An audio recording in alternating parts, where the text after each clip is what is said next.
All right. So we are recording this session. Okay. So for future use.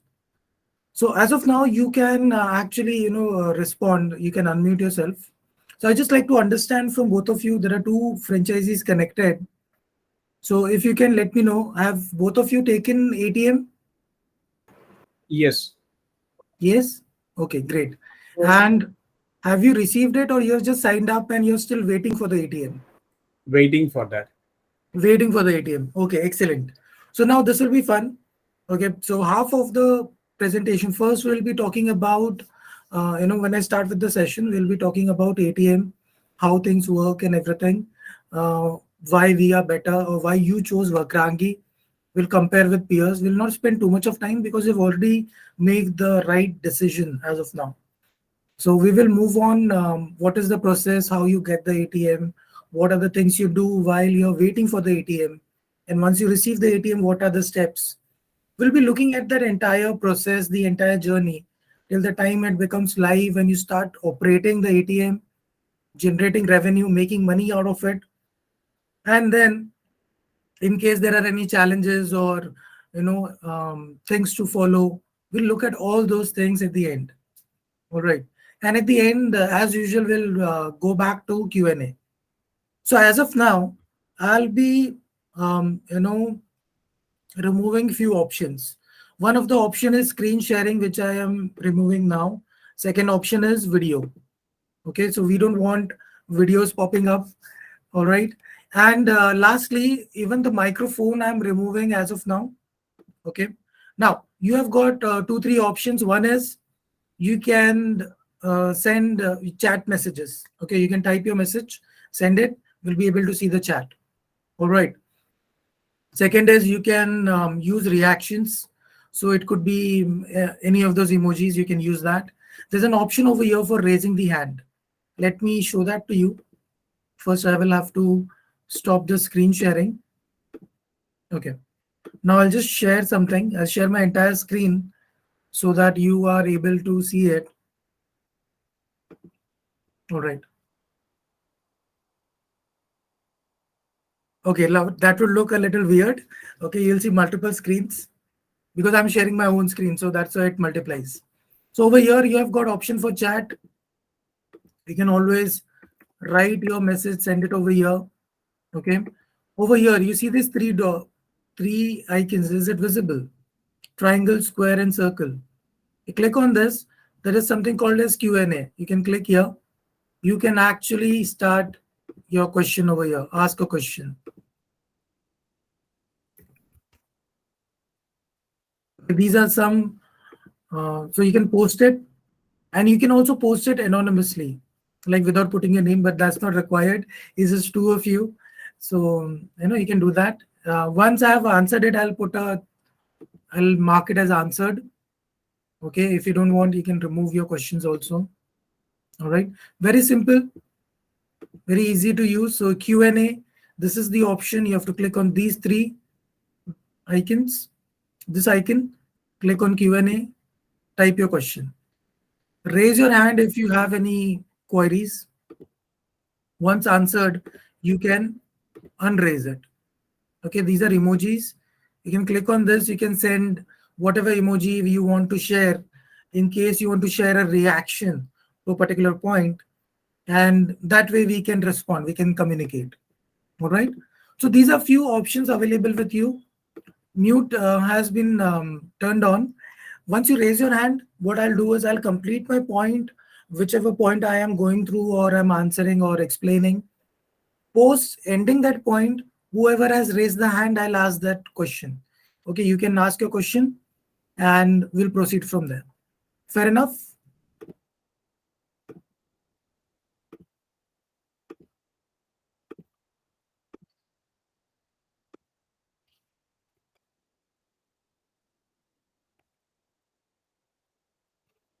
I hope my screen is visible to everyone.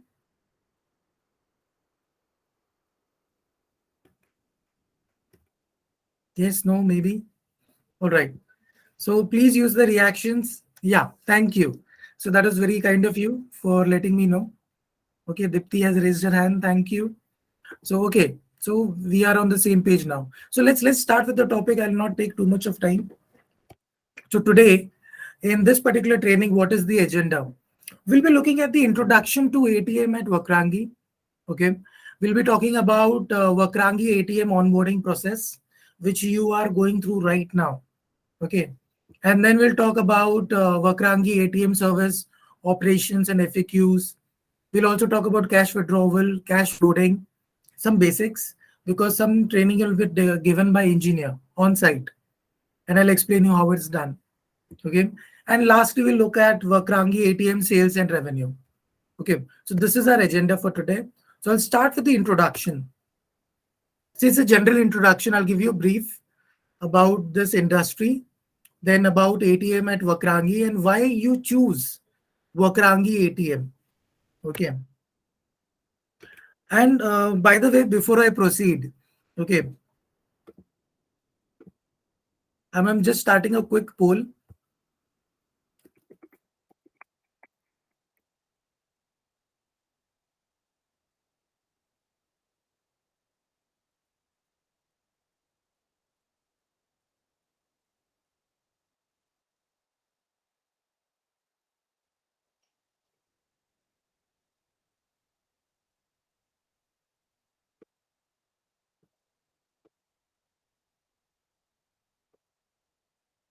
Okay.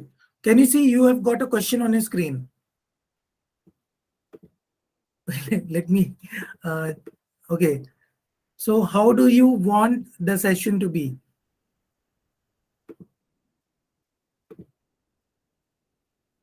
Okay, interactive. All right. That's what I wanted. So what I'll do is I'll remove the mute option. Okay. So in between, I'll be asking the questions. At that time, I will unmute. Okay. And when we go back to explaining something, you'll be on mute. All right. That will make it interactive. All right. So by the end of the session, you'll be able to understand ATM industry.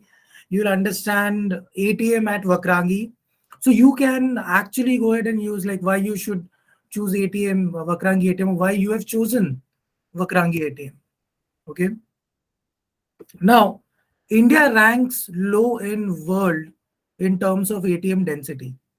Are you guys even aware? Anyone is aware? What is the density what we have? Anyone? Are you aware what is the density we have? Not to be very precise, but definitely it's not reaching all the rural areas. Okay, fair enough. So usually even I was not aware with the numbers, but I knew ATMs are less compared to the population. Basic idea I had. So when I joined this industry, I came to know. So as of now, not even now, I would say sometime back, there was a survey which was done. We have 252,000 ATMs in India, out of which 47,000 are in rural India. Just imagine the numbers. Remaining 210,000 are in urban cities, metropolitan cities. So that is where the challenge is. Okay. So what happens is people don't get as many ATMs as there is the requirement. Okay. For example, if I go to Canada, a population of 10 lakh will have like 2,500 ATMs. Okay. Ours will be much lower than that. It will be somewhere around comes to approx 250 ATMs. Like that's the difference what we are looking at. Let me just mute my phone. Okay. All right. So let's continue. So there is a huge gap in terms of density. Okay. Low ATM penetration in tier 3, 4, 5, 6 cities. So most of the ATMs are in urban city areas where people actually don't need it. You know that because they already have so many apps and everything, technology in place, they don't actually require it. Okay. Yeah. Now, so when it comes to ATM at Vakrangee, okay, so let's understand the basics. So till now, you must have seen ATMs only at what do you call that? At banks. Okay, Axis Bank, ICICI Bank, HDFC Bank, different banks. But did you ever see ATM which was not belonging to a specific bank. No, it was not possible, right? So earlier it was very specific. It was only bank owned ATMs in the beginning. Okay, slowly things change. So these ATMs which are owned by banks are called as brown label ATMs. Okay. Now, RBI understood the penetration is not happening. It is very difficult for the bank to start a ATM in a rural area.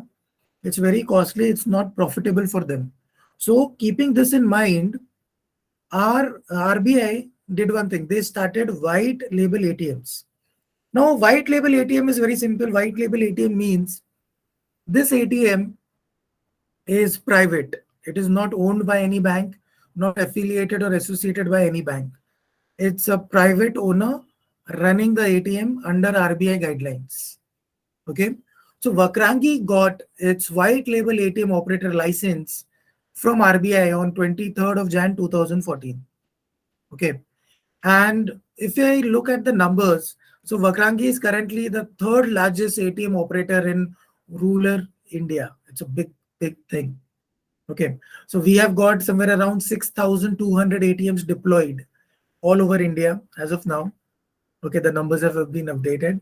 And out of that, 82% franchisees, I would say out of 25,000 franchisees, 82% is percentage is in rural India. Okay. And when it comes to ATMs, I think it is somewhere around 70 to 80%, which is in rural India. All right. Now, ATM. So there are a few more points we'll be looking at. So under the WLA license, that is White Label ATM Operator License, we provide our ATM to citizens like you, right? As a franchisee outlet. So you are running it on custodian basis. You are not the owner of the ATM. Okay. ATM still belongs to Vakrangee, but as a franchisee, you are running it on custodian basis. And as you're managing it on custodian basis, as per RBI guidelines, being a custodian, you have to manage the daily operations. That is loading of cash, first level maintenance. Now, first level maintenance is very simple. We are talking about just a common restart of the system. Okay, a proper shutdown. If there is a note which is stuck in the dispenser, you know, unlocking it, removing that note from there, and then proceeding further. All right. So these are different reasons or different scenarios where you'll do the first level maintenance. Again, you are trained by our engineer how to do this first level maintenance, which is very basic. So now you get paid commission as a franchisee. You earn commission for every financial and non-financial transactions, which will happen at your ATM. Okay, the one which you are managing.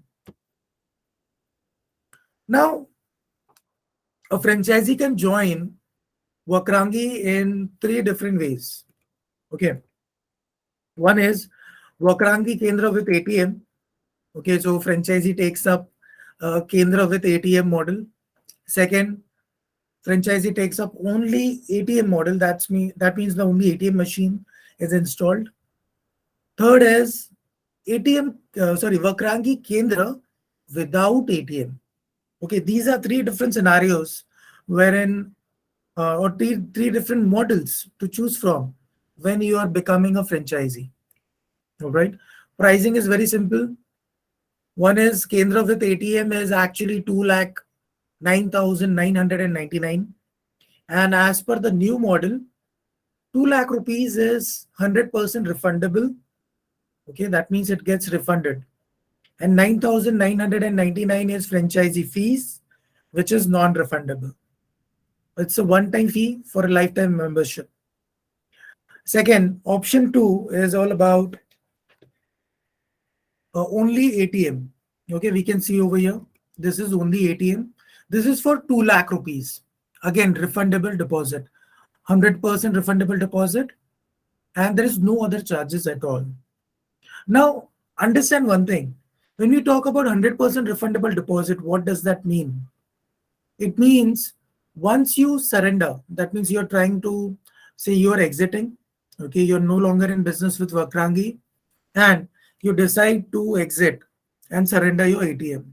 So when you're doing that, okay, at that time refund comes into place after the exit and surrender of ATM. However, there is a time frame which has been added.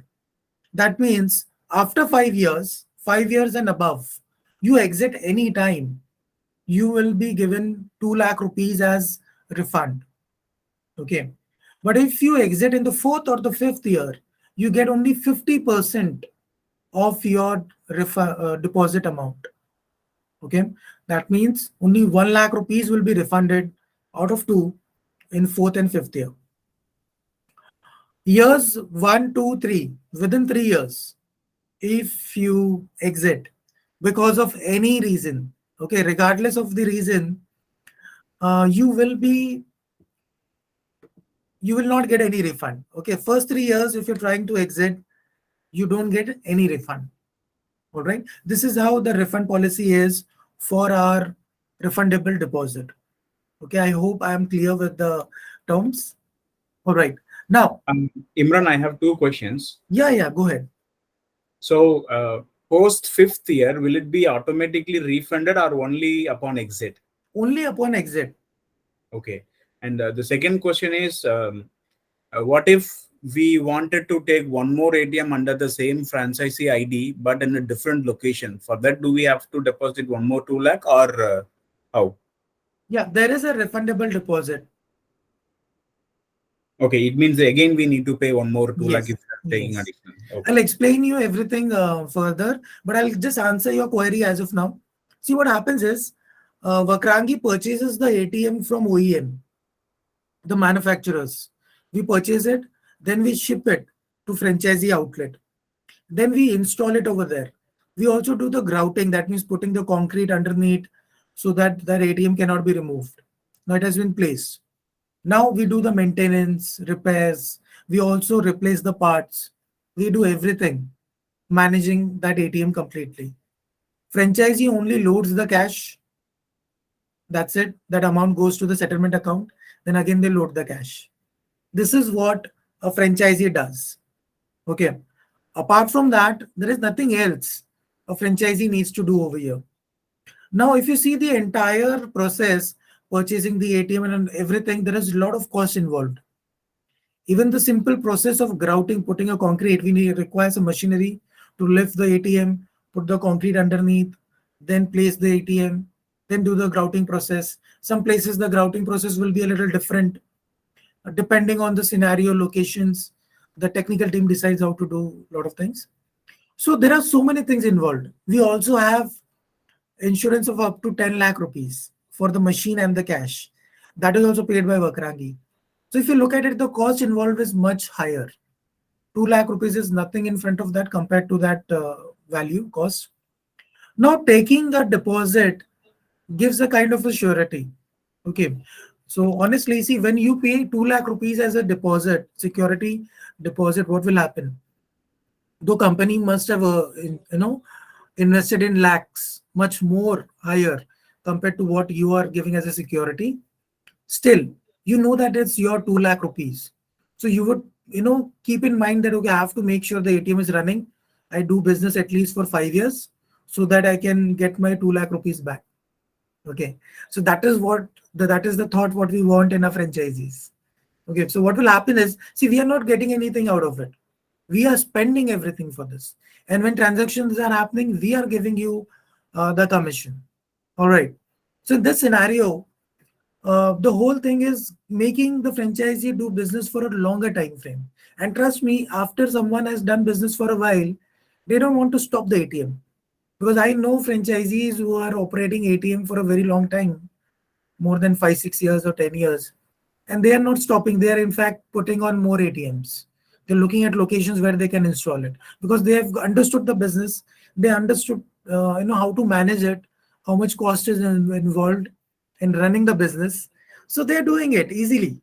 So, they don't want to stop it again now. They don't want to exit out of it. So that's how it works. So that is the reason, within the first 1 month, if you have not invested anything, you would think, okay, yeah, what the hell? 10 days I could not see much business, let's stop it. But if you have something invested, then you say, okay, I'll wait for 2, 3 months, 2 months, and you see in 2 months, okay, there is a huge business coming in, huge money coming in. Okay, I'll make money. That's the thought.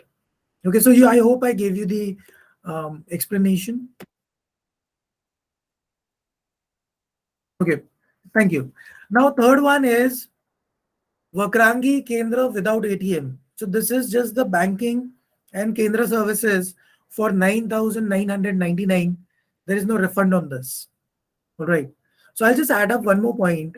See here, along with ATM, we are giving few more devices: CCTV camera, NVR, surveillance HDD, PoE switch, VPN device. All this is given along with our ATM. And ATM comes pre-installed with a lot of software, our own proprietary software, and software licenses are also taken.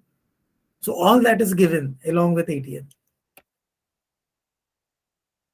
Okay, we'll move forward, and you already know these things, but I'll still, I'll just give a brush up on few points. See, customers of all banks can enjoy our service. Okay, like cash withdrawal, balance inquiry, mini statement. Okay, instead of reading all this, I'll ask you guys. All of you, you visit ATMs. Why do you visit?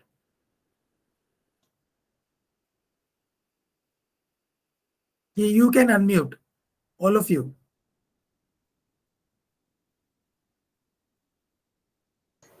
Yeah, can you repeat that, Imran? There was a break.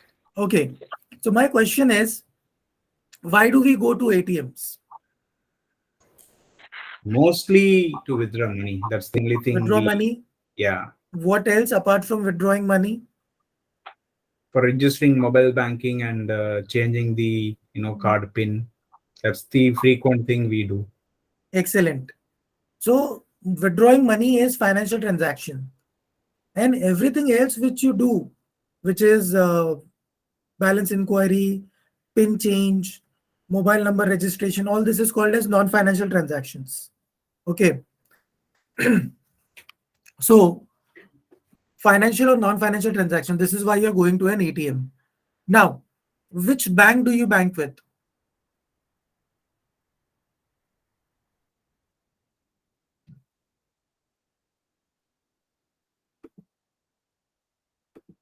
Hello?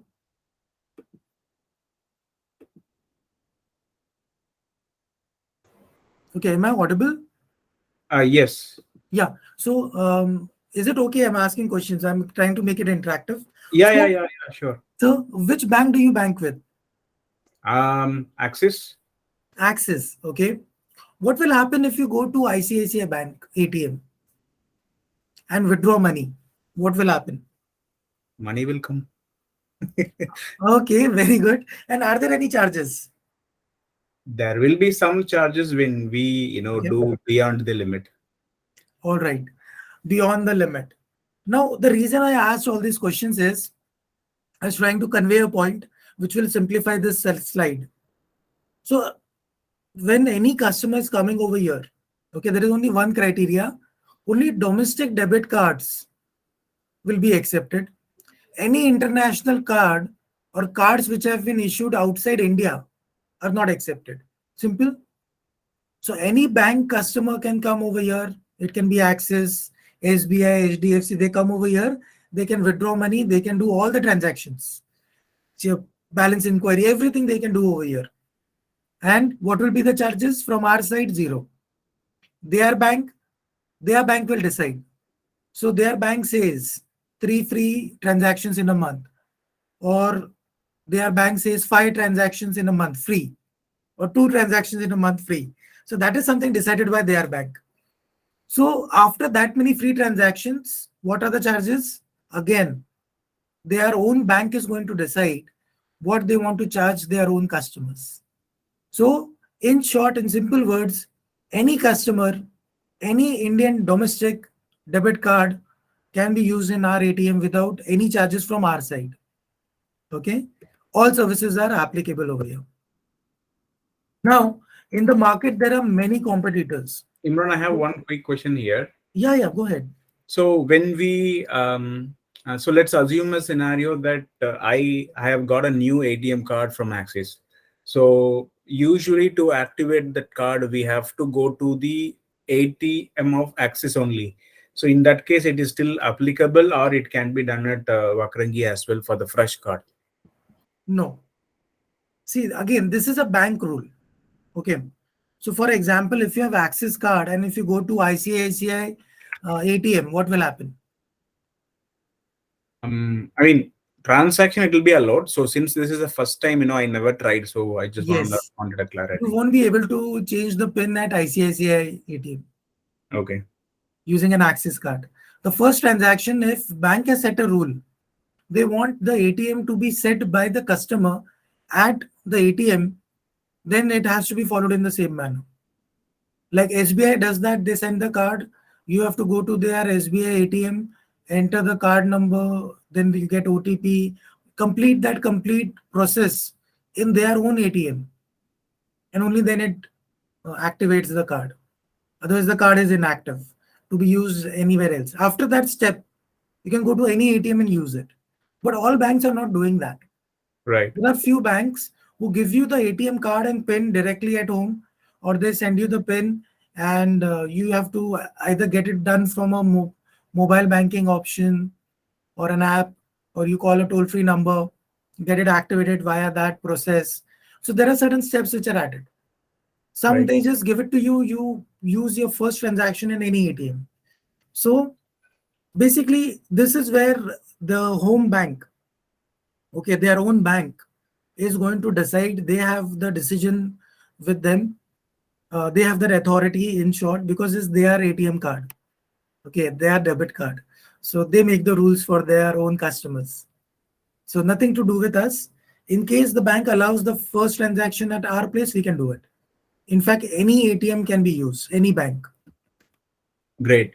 Does it allow all the states native language, or it's only English or Hindi? See, I'll tell you, this is something which comes in your ATM machine. Okay. Okay. Mostly what happens is ATM machine, if I go to any ATM machine in Mumbai, I'll see English, Hindi. Okay. Max, I can see some other language like that. So the machine software, it depends with the language and everything. As of now, what we are giving out everywhere is mostly in English, Hindi. Okay. Okay. We can update you on very specific, like if you're asking about Vakrangee ATM coming in regional language in South, right? Yeah, yeah. Okay, I can check and I can let you know. Sure. Thanks. Yeah. Okay, now coming to Vakrangee and peers. Peers, what I mean is competitors. So there are many different companies in the market who are providing ATMs, white label ATMs. So there are like 5, 6 companies to be precise. Now, if you look at the pricing, we have upfront investment of 2 lakh. Some have 2 lakh 80, 229, 91,000, 6 lakh, 5 lakh, and so on. And when it comes to refund, we give 100% refund. Okay. Other peers will have 1 lakh rupees refund, 50,000. This is almost like less than 50% in first 3 options. Fourth option, there is no refund, zero. Out of 6 lakh, zero. And peer 5, out of 5 lakh, only 1 lakh 50,000 is refunded. Okay. So you can see the difference over here in terms of refund. When it comes to monthly charges, there are 4 to 5 competitors who give zero. We also have zero monthly charges. Okay. Amount is recovered from franchisee. Okay. This is something different. Now, peer 5, peer 3, they have certain charges. If the transaction is less than 800, okay, they take 17 rupees for each transaction which is less than 800. So there are 700, so 17 into 100 transactions. If it is 600, then 17 into 200. So this is a big cost over there. Our commission is best 9 rupees per transaction. Then here there is a comparison of other ATMs. Somewhere they have a limit, they have 6 rupees, then 8 rupees 50 paisa after certain number of transactions. Some places up to 800, there is no money given out to franchisee. And after 800, they get 11 rupees. So that's a very costly thing. If you look at it in the long run, not all months will give you like 2,000, 3,000 transactions. Some will give you less, someone will give you more. So franchisees end up paying from their pocket. Like monthly maintenance is also paid in some of the competitors. Okay. So I'll not get into too much of comparison over here. Since you guys are already part of Vakrangee, we'll move forward. We'll talk about why you have chosen Vakrangee ATM. Okay, so why did you choose Vakrangee ATM? One, zero monthly maintenance charges, free cash and hardware insurance of up to 10 lakh rupees insured by Vakrangee, which covers ATM hardware, equipment, which is provided by Vakrangee. Cash and transit, that means the cash from bank to ATM, 10 lakh rupees is also covered in this particular insurance. Then cash inside ATM up to 10 lakh rupees. Cash in hand, okay, that means when you're loading the cash, you have some cash in hand, so that is covered up to 1 lakh rupees around the ATM.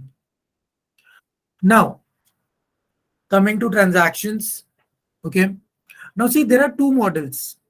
Okay, I will say you guys are lucky, you have taken this particular model, which is from refundable deposit.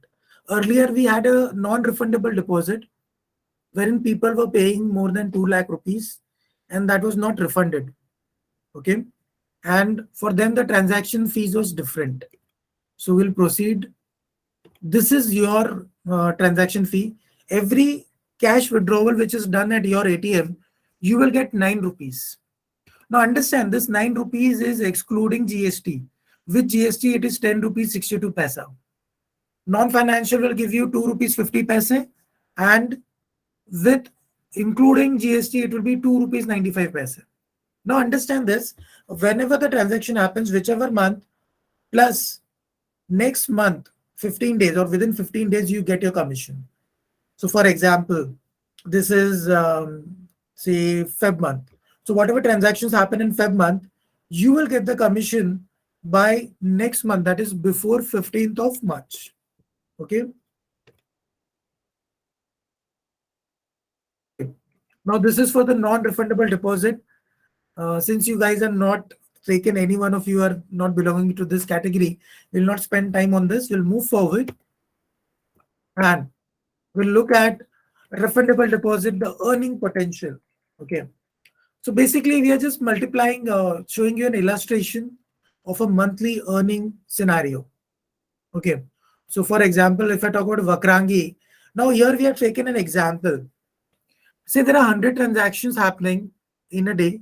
This is the lowest what we have, average 100. And there are 30 days in a month.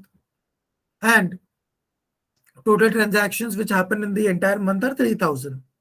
Okay. Now, as per 9 rupee transaction per financial transaction, you earn 27,000 rupees. Okay. This is hypothetical. We are not considering non-financial and everything. So you're earning 27,000 rupees in a month. Okay. This is actually low. Now, compare this with peers. Same number of transactions, same number of days, same number of total transactions, but the total earning does not reaches 27. It reaches 25,500, 26, 21, 24. So they are not crossing the same earning potential what we have, even if the transactions are same. Now just consider 50 transactions. You earn 13,000 at Vakrangee, 13,500. Competitors give you 7,000, 7,500, 12,000. This is at least closer. Then, worst scenario, 25 transactions in a day. This is the worst scenario. Okay, you'll never have such kind of scenarios. Still, you earn 6,750 rupees in a day, like in a month, from Vakrangee ATM. Okay, but if you look at peers, they are giving you what, 4,500, 4,500, and look at this particular competitor, it will be a minus 12,750. So what do you understand by minus 12,750? What do you think minus indicates? If the business is not done, they will collect money. Yes. Just give me a moment. I'll just answer one call.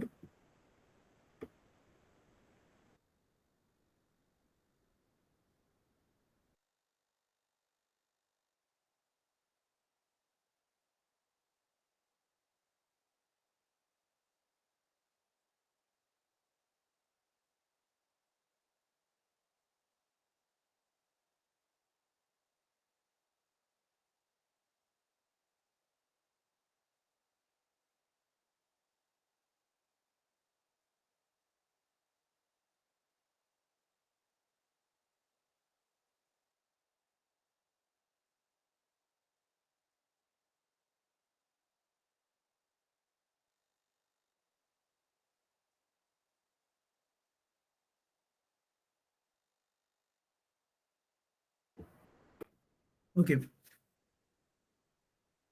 Okay, sorry for that. So that was a call from one of our managers. So now the thing is, you've rightly mentioned it. Thank you. That this will be collected. So this particular competitor, they take cash or money from franchisee as a fee or as a penalty for less number of transactions. Okay. So instead of earning, franchisee pays from the pocket when the transactions are less. It looks lucrative. This is the same one which is giving the ATM for 91,000 and collecting money from franchisee if the transactions are less and paying franchisee only after 800 transactions are completed in a month. So that's the risk, right? Now we'll move forward. So great, we have already onboarded with Vakrangee. Okay, day one, you guys have seen the process, right? You paid the money, you fill the form, there is a digital agreement, VKID is generated, and the entire process was completed over there. Okay, just a moment.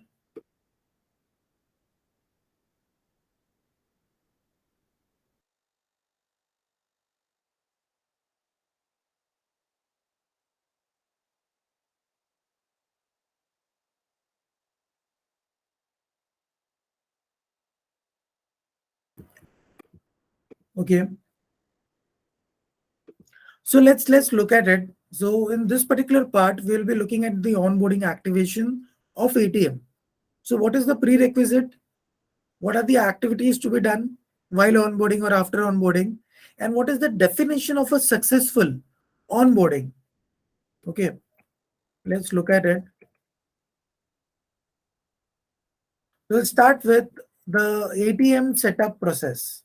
Okay, so this is important for everyone. Now, first step is, now see, day one, Monday, you learned everything in terms of agreement, digital agreement, signing process, VKID generation and everything. Okay, so I'm not going over there. I'm directly starting from ATM. Any franchisee who has taken an ATM, what are the steps after those steps, initial steps? So ATM is dispatch. Okay, and induction training is given. So what happens over here? See, ATM shall be dispatched and intimation is given to franchisee. Now we have a OEM, okay, the manufacturer of ATMs. We purchase the ATM from there and ship it to our franchisee outlet.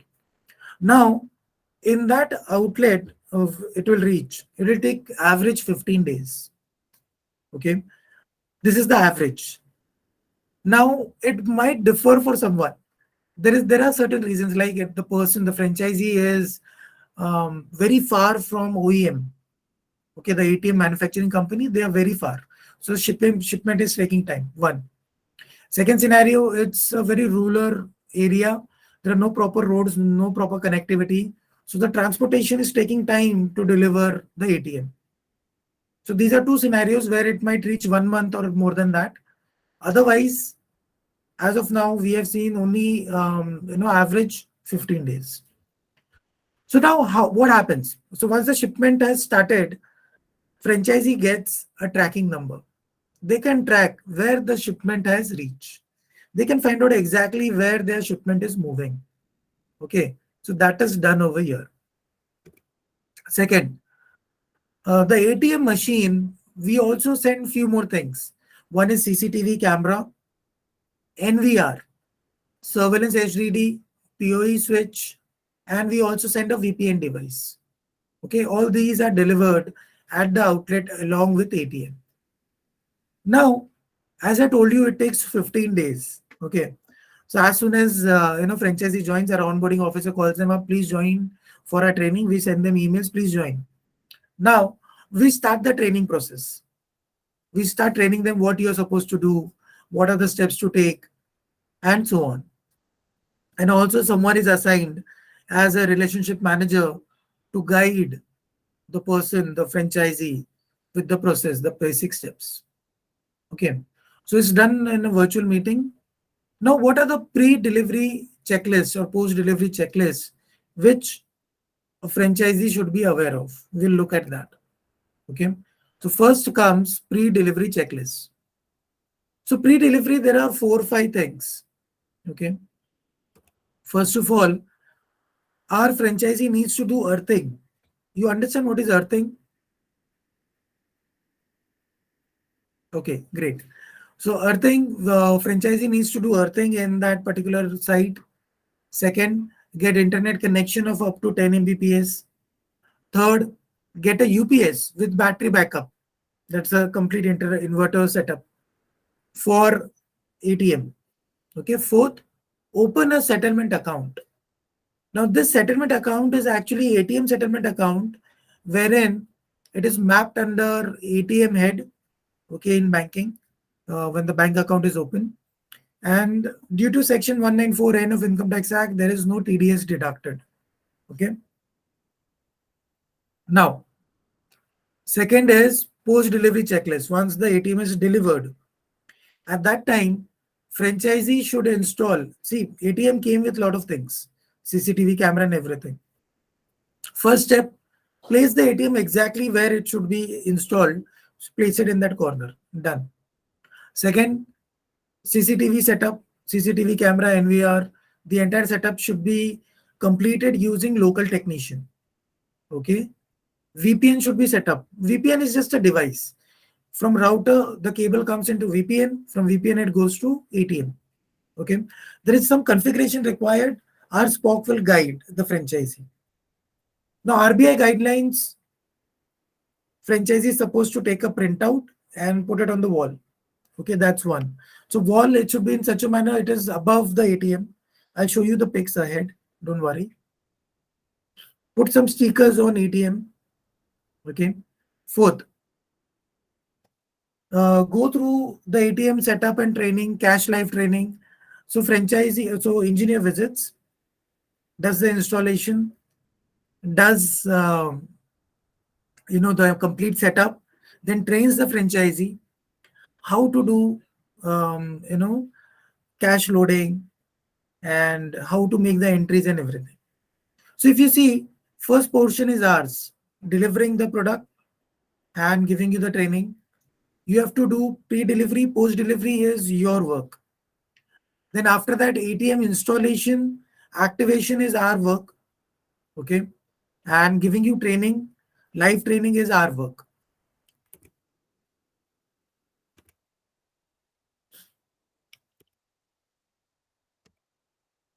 Now, just give me a moment.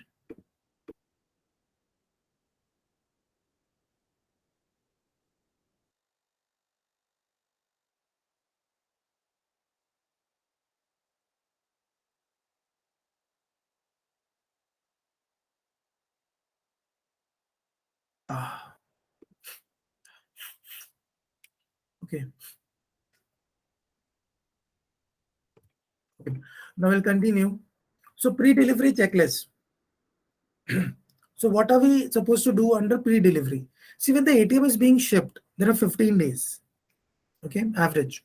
So by the time ATM reaches in this 15 days, the Kendra setup is happening. At the same time, earthing needs to be done, internet, UPS with battery backup, and settlement account. These are the 4 things franchisee needs to complete and send the proof, that means a photo, to FRM, Franchisee Relationship Manager, on email. Okay. So let's look at these steps one by one. See, this is earthing. Okay. Now, I'll tell you one thing. You don't have to, understand it technically. Okay. You call a local electrician, ask the person, see, I want earthing to be done at my outlet. He will do it for you. Okay. So basically, earthing, there is a metal plate underneath the earth. Okay. And there is a cable. And here you will have some coal used, salts, and sometimes even chemical treatment is done on the earth where they dig and they do all that. And from where the wire is pulled up. Okay. So what happens is technically, if there is some sort of unwanted, you know, surge in the electric current or some problem. So earthing wire actually it's called as grounding also. So the excess current or unwanted current is sent to this earth. Okay, that's why it's called as earthing. Okay, so basically call an electrician, tell the electrician, I want earthing to be done at my place. That's it. So they will do the earthing and you will get a 16 amp socket at your outlet. Okay, my suggestion is, it's a suggestion, get 3 4 um, you know 16 amp sockets, I would say, done at your place, because then that will be helpful for connecting other devices. What devices, you'll understand. Okay, so what are we looking at? You need a multimeter. Purchase a multimeter. It's a small device. You connect the multimeter. It comes with the connectors. Actually, it's not like a wire, it's just a connector. You connect it. You can see over here, we'll see at it in next pics how to check. And you take a reading. The earthing reading should be 0.1 volt to 3 volts. It should not be less or it should not be more. 0.1 to 3. It's a big, huge range. We are looking at earthing in between that range. Okay. Now, see, this is how a multimeter looks like. Okay. And there is a cable and which you're supposed to connect. And this is another multimeter. And this is another one. Okay. This is the best way of taking a pic. Over here, you put your name, your ATM ID, your VK ID. Take a printout. Keep it everywhere where you're taking the pic. Okay. Keep that. Take a pic. Then another place, when you're taking a pic, again keep that same printout. So what happens is we come to know with the image itself, this belongs to which franchisee, what is the VK ID of that franchisee, what is the ATM ID of that center, isn't it? And we are able to find out. See, this is the one I'm talking about. Okay. Someone had raised the hand. Now coming to 10 Mbps internet speed. Now understand one thing, install one high-speed internet. By high speed, what I mean is minimum 10 Mbps. And trust me, 10 Mbps, 20 Mbps is easily available anywhere for a couple of hundred. You can take normal cable connection, don't worry. Okay, we have device to secure it. I'll explain how it's done. Okay, take any internet, take the local cable internet. It is cheap also and you'll get a good speed also. Take anything above 10 Mbps, it's okay. Then you take backup connection. What is a backup connection? Do I take two connections from the same cable operator? Anyone? No. Okay, very good. Thank you. So thumbs down, that means no. Okay, smartly answered. Okay. So now, what backup means is that it should be a secondary connection coming from a different source. So what can I do? I can take a dongle. Geo dongles are available, Airtel dongles are available. Take the dongle which is working in that location. Take any dongle. Okay, so you buy a dongle. One. Second, there could be two cable operators. Internet cable is available from two different companies. So you take from both. So one is your backup, one is your mainline connection. Right. So these are various scenarios. So what happens is it goes to one router. Okay. Now there are certain routers available in the market which can take two inputs. That means they take two internet connections. Either they do load balancing.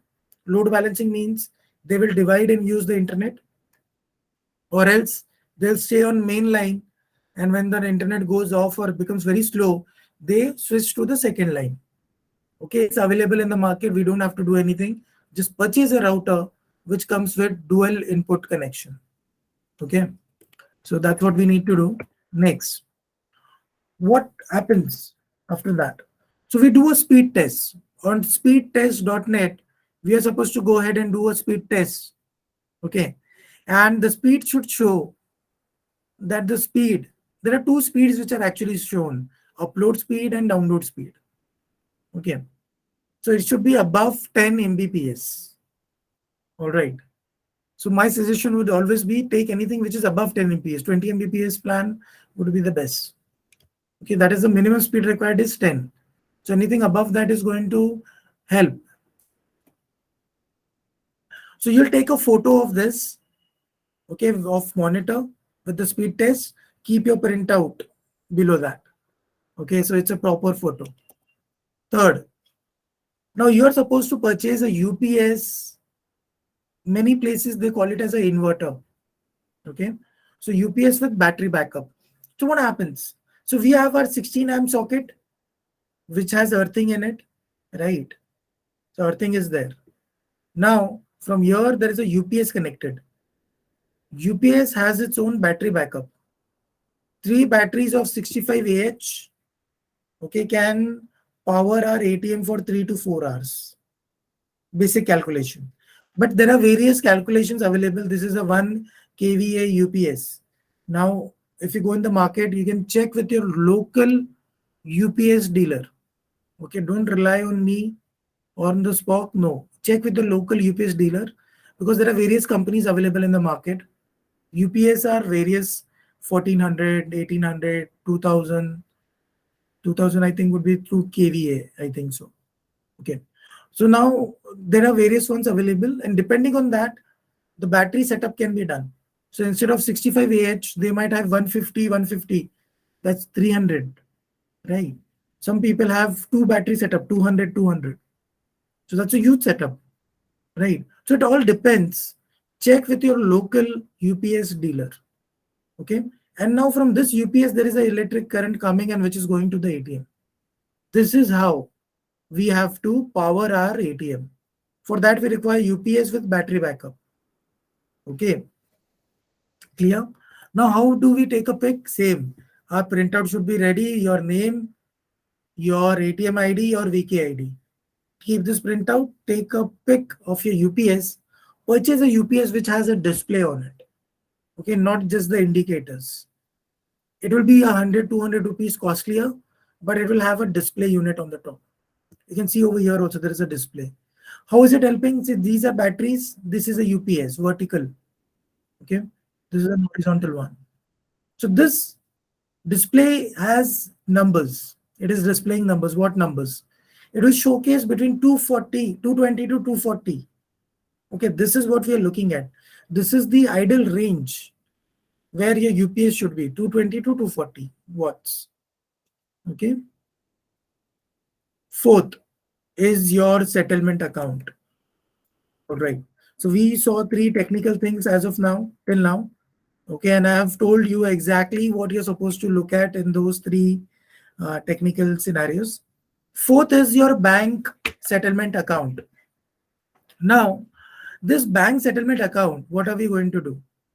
First of all, as a franchisee, you are going to open a ATM settlement account.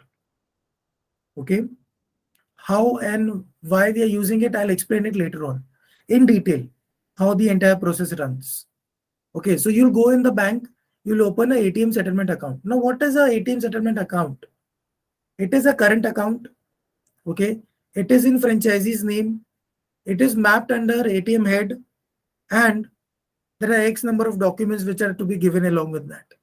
Okay, I'll explain those documents. But the benefit is you don't get TDS, tax deduction at source, or any other taxation on this account. Transactional charges are not happening on this account, right?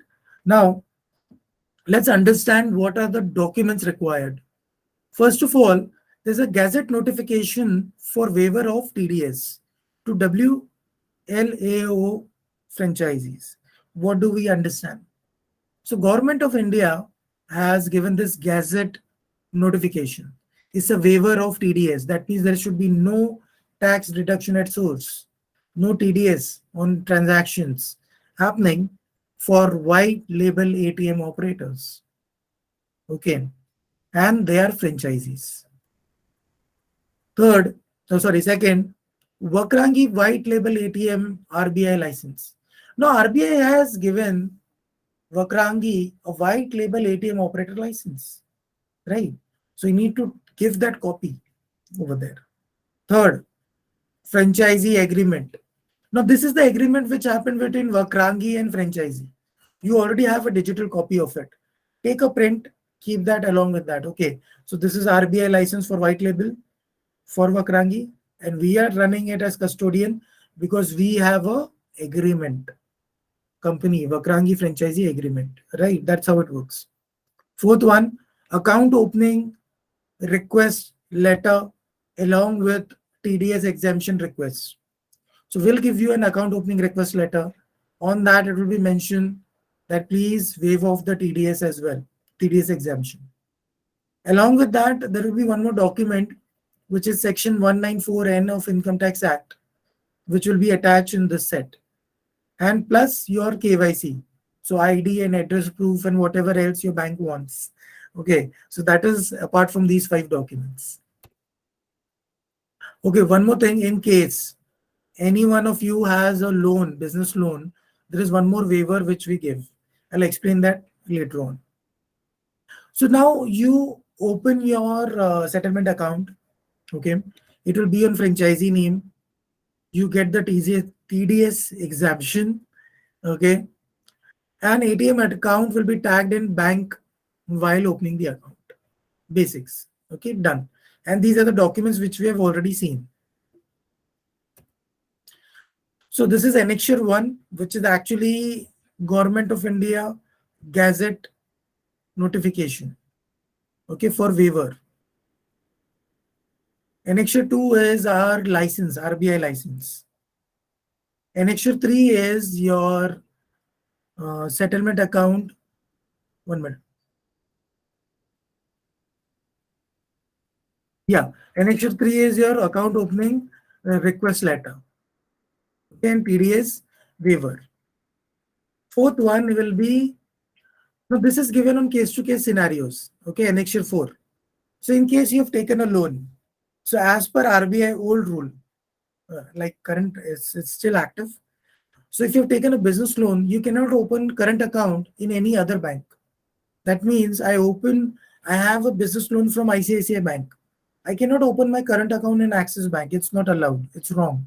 It has to be with ICICI because the business loan is from that bank. This is how the rule works. However, there's one more scenario in our case, which is a white label ATM operator and their franchisees. Now the franchisee is operating in a rural area, and there the nearest bank is, say, HDFC Bank. Loan taken is from ICICI Bank, which is like 10 kilometers away. So where will the franchisee open the settlement account?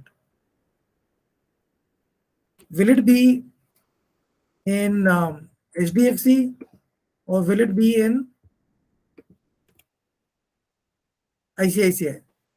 Nearest only that which would be Right. HDFC. Yeah. Awesome. So you got it right. Okay. So in the same scenario, RBI has given an exemption which is covered in Annexure 4. Okay. It's just meant for them who have taken a loan.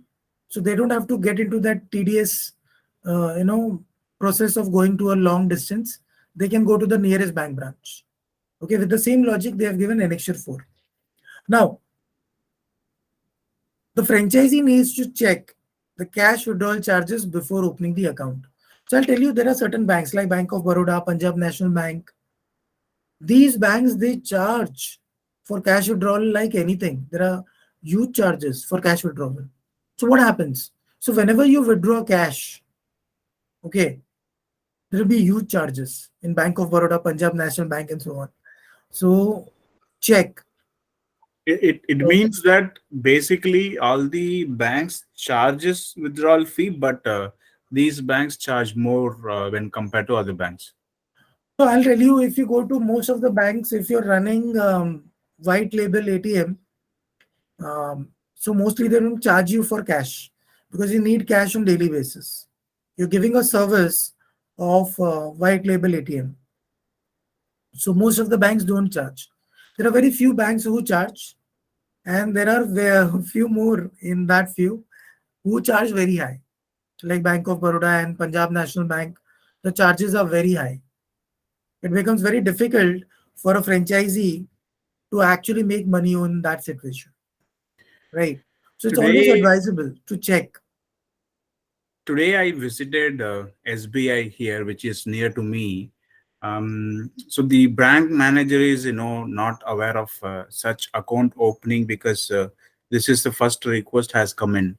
So what do we do in this case exactly?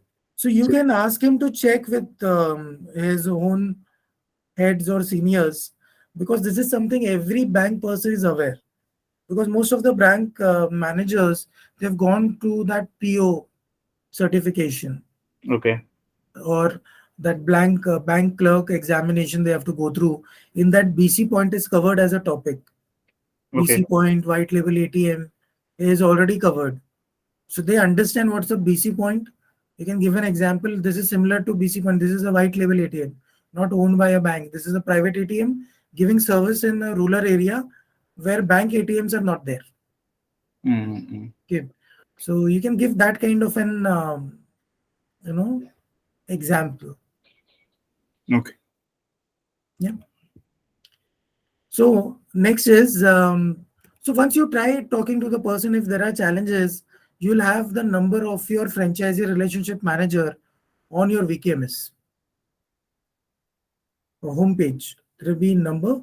You connect with the FRM, and at that same time get him connected with the branch manager to explain everything else. Okay. Now account opening.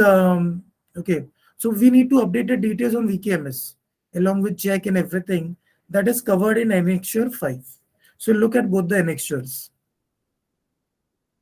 Annexure 4 only in case you have a loan. This is applicable, otherwise not applicable. Annexure 5 in a scenario where we need to update everything on VKMS. So we'll look at it in detail, just a moment. So see, when you log in on VKMS, okay, so you will go log in on VKMS, this will be the home page. You'll have a name on top, your VK ID. Below, you will see FRM, sorry, Franchisee Relationship Manager, name, number, and email, which will be shown over here. Now, you can connect with that person. Second, what we need to do? We need to go on My VKMS. Under My VKMS, you need to go on Next Gen ATM Settlement Account Details. Click on that. You'll reach on this page. You just double tap over here. This will open up. Now you need to fill up all the details. Okay, this is the account number and all the accounting details are asked over here. After that, there's an option to choose a file. There is actually a cancel check of your account, and you can attach that and then submit. Your account is updated. Okay, so this is the process of updating your settlement account. Now comes post delivery checklist. Now, before I move to post delivery checklist, okay, there is one more step you need to do. You have created your settlement account. Okay, keep some money in your settlement account. That means deposit a small amount in your settlement account, 20, 25,000, whatever. Or you want to put your entire working capital good. You do that. So you need to put some money in the settlement account. Okay. How we'll use it, I'll come to that later on. Now comes post delivery checklist. That means ATM has been delivered along Sorry, with, Imran. So you yeah, mentioned that you keep a small amount, but what's the purpose? yeah, I'll come to that. Okay. We'll be loading cash in ATM. Okay. So for that, you will require some cash which is coming from your settlement account. So that slide will come. I'll explain at that time. Okay. Okay. But here that point was missing. We need to deposit money in settlement account. It should not be empty. Keep some money. Now coming to post delivery checklist. Okay. Now ATM has been delivered. Along with ATM, VPN device, CCTV camera, everything has been given. So now franchisee needs to do three things. One, install CCTV camera. Okay. Second, set up VPN device. Third, put up RBI guidelines and stickers on ATM. Let's look at it. And then send all these three steps which are done, photos of that to FRM, Franchisee Relationship Manager. So let's proceed and look at it. Franchisee to install CCTV on outlet through local CCTV engineer. Big terms, you just need a local electrician to come and install CCTV camera. Okay, so we have already explained the camera angles and everything. You'll get that details. You need to set up the camera accordingly, and PoE gives power to all the devices. Okay, that is CCTV camera, NVR, and surveillance HDD. HDD is hard disk drive. Surveillance HDD is specifically used for surveillance work. The reason is the data is written on it, erased, written on it, erased. Normal HDD will not survive that many cycles. Okay, the cycle capacity is much more in a surveillance HDD. Okay, just a basic. Now, so what happens is, I'm just giving you a brief. The local electrician will come and set up the camera. Camera is connected to PoE, NVR is connected to PoE, and HDD is connected to PoE. That's giving the power to all three. PoE is power over Ethernet. So it's mostly a switch, okay, but which has the capacity to give electricity using Ethernet cable. So the Ethernet cable is coming from PoE going to camera, NVR, and HDD. Now, NVR actually converts the video feed, okay, and then gives that output to HDD. That means for saving purpose. This is how the setup works. So electricians, they know it, they can do it easily. What we need to do, we just need to take a photo. Okay, so you can take photo in two ways. One, you take the photo from monitor. Okay, how do you take it? Keep your printout underneath, which has your name, VKID, ATM ID. All right. Monitor is showing the current time, date, and timestamp. Keep your mobile handy and look at the mobile date and time. It should be visible, and then take a pic. So this will show you date and time on mobile and on monitor. And below will be your VKID and your ATM ID. All right. That means this is your setup. This is one way of doing it. Second way, one person goes on the other side where the camera is, okay, and holds the mobile with current date and time in front of the camera, okay, and the other person is at the monitor, takes the pic. So you can see monitor date and time matching camera mobile date and time. That means system is working fine. And below you keep your printout with your VKID and ATM ID and take a pic. And this is how you can send it. These are two ways of taking a pic. Best way to showcase that everything is working fine. Second, VPN, virtual private network. Now you see your Ethernet connection is coming from here and it connects to your router. The router will have a secondary device also over here, which will be your, so this will be your secondary connection, which is coming to your router.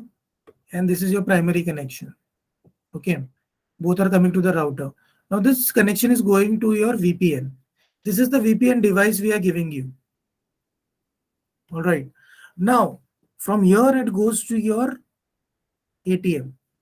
Now what VPN is doing? VPN uses tunneling system. Okay, uses the internet. Okay, on the internet, hacking and everything is happening. It's too much of risk. So data packets which are coming from ATM are secured by this VPN and then sent via internet connection. Okay, this is how things work.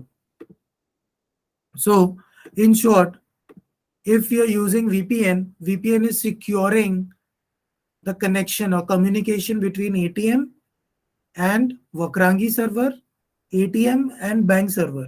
The connection is secured. Okay, data is shared in a secured manner because of this way VPN device, virtual private network device. All right.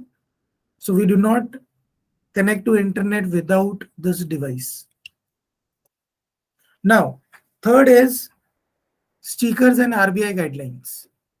Now see, RBI has certain guidelines which we follow. Okay. So there is a big poster. You take a printout, put it on the top of the ATM on the wall.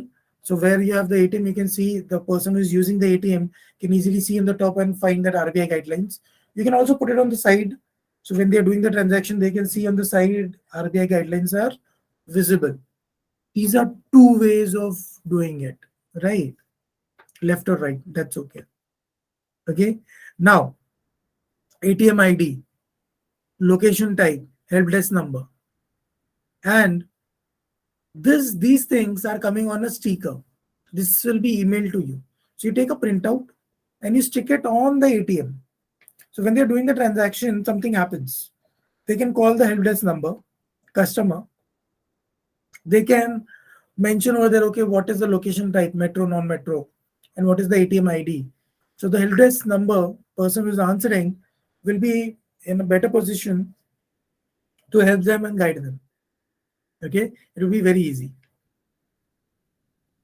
Then RBI guidelines are already explained, and this is the link for RBI guidelines. Plus, it is also emailed to you. See, this is how we put a sticker on the top of ATM and at the bottom of ATM. Okay, this way. And RBI guidelines, see, this is the ATM. Just above that, you see RBI guidelines have been placed. This is how RBI guidelines look like. Now, this is a sticker at the bottom. See this? So the idea is when you're doing the transaction at the bottom, you can see this particular sticker, or on the top of the ATM, you can see this sticker, two places. So we understood this. Okay.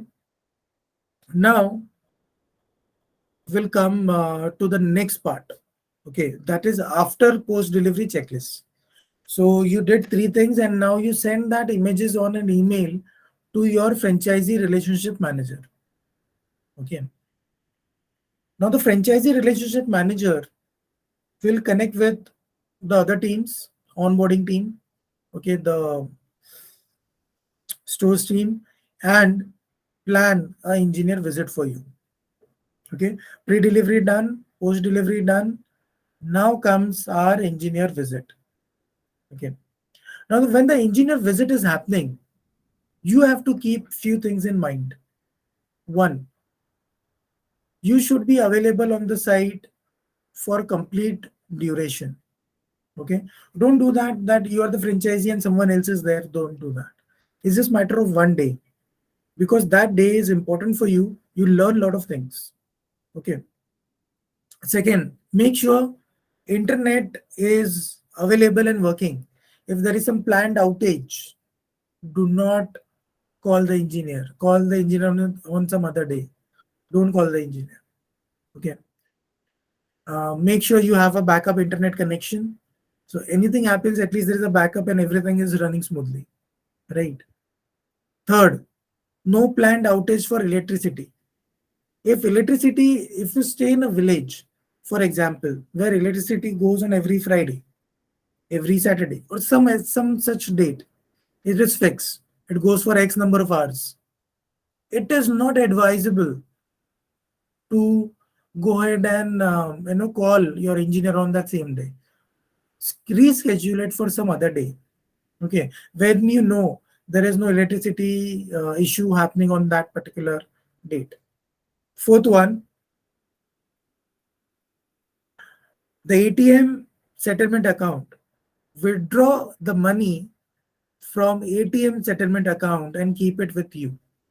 Okay, this is the reason I said in the beginning, you're supposed to deposit some cash at that time. Okay, so once the engineer is going to come, before the engineer comes, withdraw some cash from the ATM settlement account and keep it with you. Do not use that currency for some other purpose or those notes. Don't do that. Keep it as it is. Okay. Now, when the engineer will visit, what will happen? See, first of all, you will receive training from this OEM engineer. This ATM manufacturing company has their own engineer. Their engineer is visiting you. Okay, this engineer may or may not come back. So it's a good idea to take the maximum advantage on that one day. Okay, so you understand cash loading training from that engineer directly.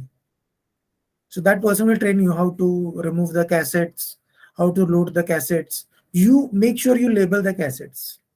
Okay, because see, later on you might forget which cassette is for which denomination once it is completely empty. So it's better person says this is for 100, label it 100, sticker, that's it. 500, label it, sticker. This is how it works. Then the engineer will train you how to do entries on ATM. So there is an admin card you get. You insert the admin card just like any other customer card. It's an admin card. You insert the admin card and you log in and you do entries on the ATM. Okay. Basic first level maintenance. That is how to restart, how to shut down, how to open the back of the ATM and remove any currency note which is stuck in the dispenser. Okay. Then comes second point, which is ATM fit currency to be loaded. So once you have got the currency from your current account, settlement account, engineer will go through the notes. Okay. Check, okay, they are proper. Run the notes through fake detection machine under CCTV camera. So CCTV camera is on, fake detection machine is on. He'll run the notes from that. Then put it under currency counting machine and then load it in the cassettes. This is the process. All cassettes should be loaded in a proper manner, 2,500 and 100. We have 3 denominations as of now, which we are using in our ATMs. Okay. So you make sure you are labeling it properly once the ATM engineer is doing it. So after doing all this, ATM engineer will do the installation, reinstall or reinstall, whatever. He does everything. And then that engineer will do at least 3 to 4 transactions. So make sure you have some known customer, or you can use your own card or family's cards for this, wherein you're getting the transaction details on SMS immediately. Okay. And do it in presence of ATM engineer. So what will happen? You run, do the transaction, you do couple of financial transactions, couple of non-financial, change the PIN, withdraw money and so on. So amount which was dispensed, is it the same amount you requested? Okay. If it's the wrong cassette, then wrong notes will come out. Instead of 2,100 rupee note will come out. Got it? Then is the message matching the amount which was dispensed? So these checks are done in these 3-4 transactions. Right? So transaction should be such that all denomination currency is dispensed. Right? So if I withdraw 2,900, I know 2,900 will require 2,000 rupee note, 500 rupee note and 400 rupee notes. Right? And I get 2,900, I'll have all 3 types of denomination figured out. If it is dispensed properly, and am I getting an SMS? Or maybe I can do a 500, 400, 2,000 separately. And still I can get the transaction checked. If I'm getting the message properly, if the exact denomination notes are being dispensed. Okay.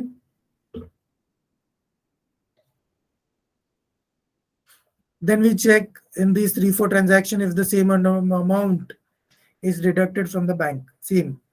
I already explained that point. Okay. Now, make sure you save this ATM engineer's number for future support. Understand this. We also take AMC, annual maintenance contract, from these ATM manufacturing companies. Okay. So we have comprehensive contracts. They will come, they will fix it, they will replace the part, they'll do everything. Make sure you save the ATM engineer number and contact them when there is a problem.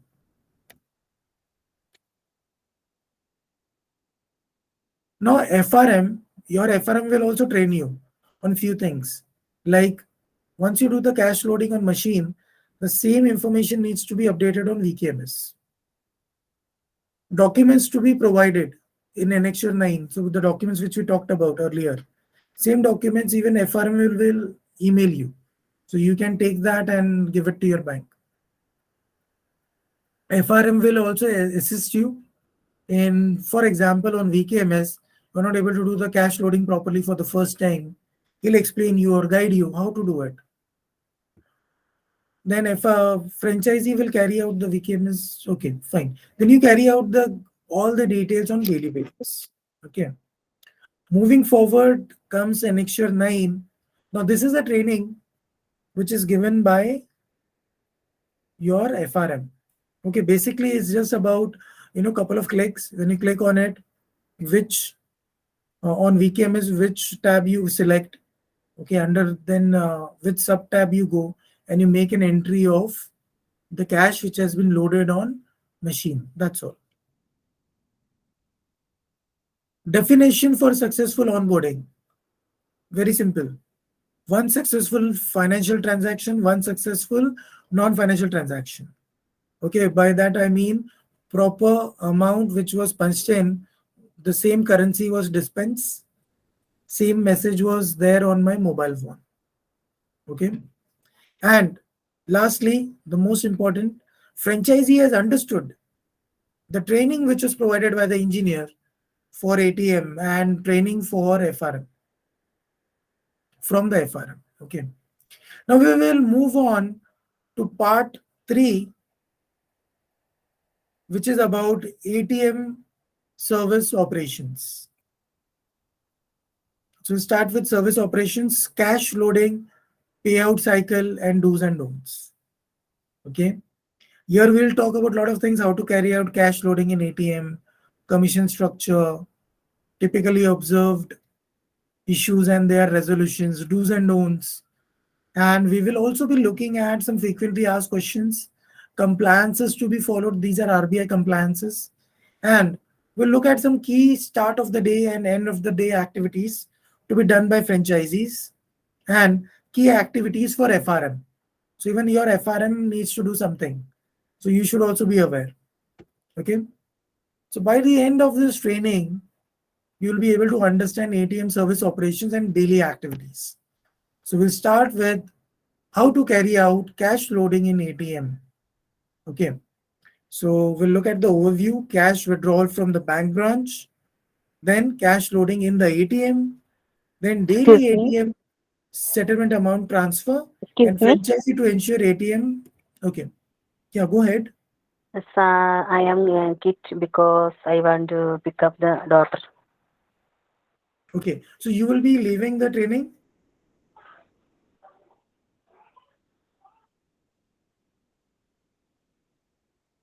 Hello? Hello? Yeah. Are you leaving the training now? Yes, yes. No problem. We conduct the same training every week. Okay.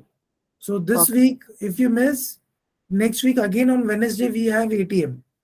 Okay, our Okay. schedule, our timetable remains the same. Okay. So no problem. You can finish your activities and you can connect later on. Next Okay. Wednesday we will be covering ATM.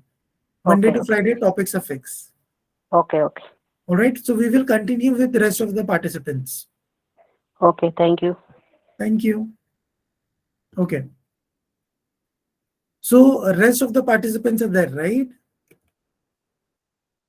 Okay, great. So I was on point number 4, daily ATM settlement amount transfer, how it works. Fifth one, franchisee to ensure ATM is not cash out for more than 10 hours in a month. Okay, what is the criteria behind this? I'll explain you ahead. All right. So you give me 1 minute. Okay, let me catch my breath.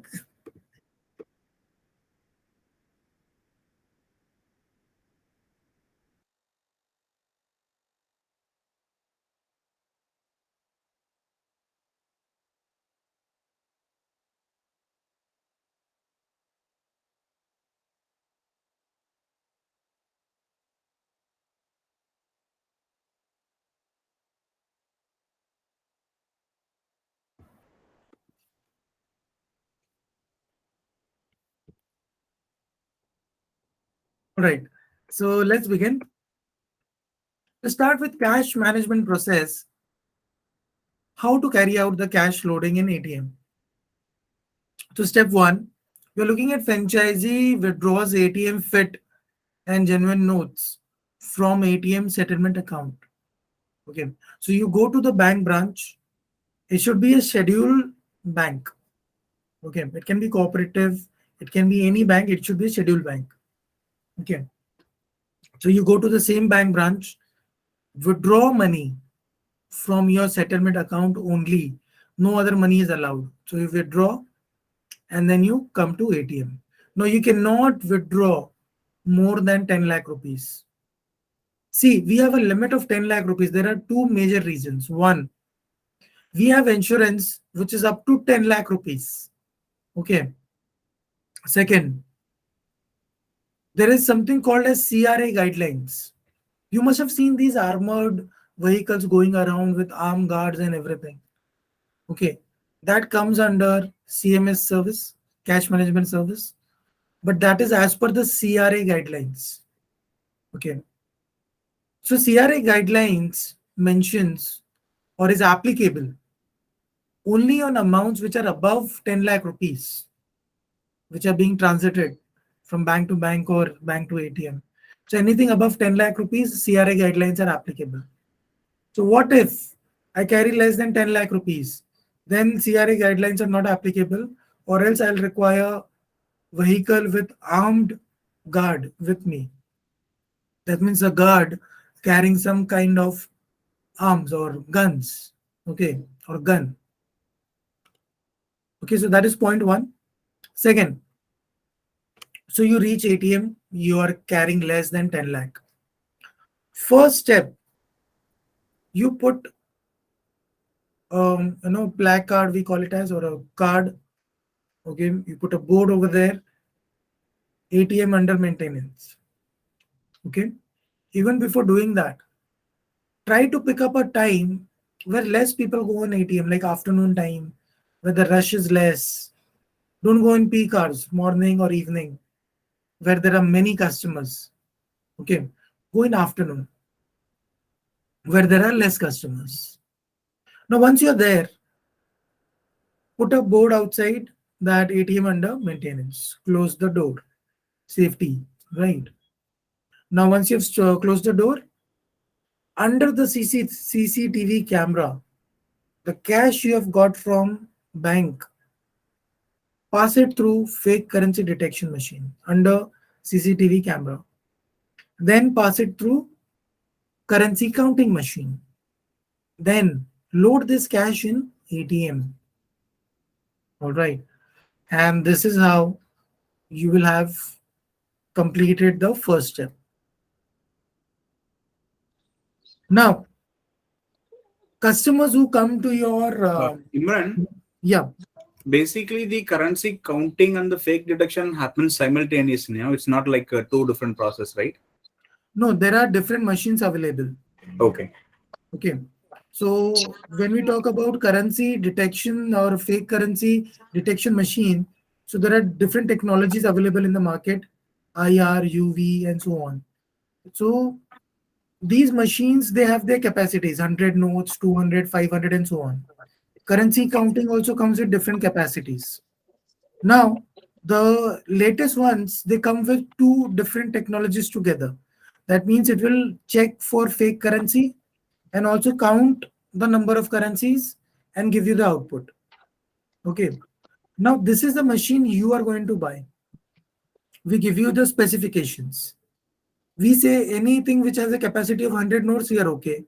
We say, okay, you can have separate currency counting fake currency detection machine separately, it's okay. But as a franchisee, if you are willing to buy something which has got both the features together, fake currency detection, currency counting, capacity, which is like 500 notes or even more, that's your choice. Okay. So that's the reason while explaining, we break it up and explain it.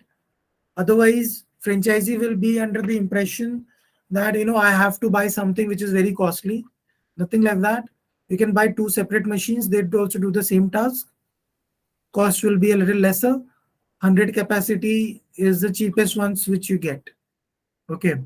So you can do it that way. If you want, you can go for that bigger ones or the much more developed ones.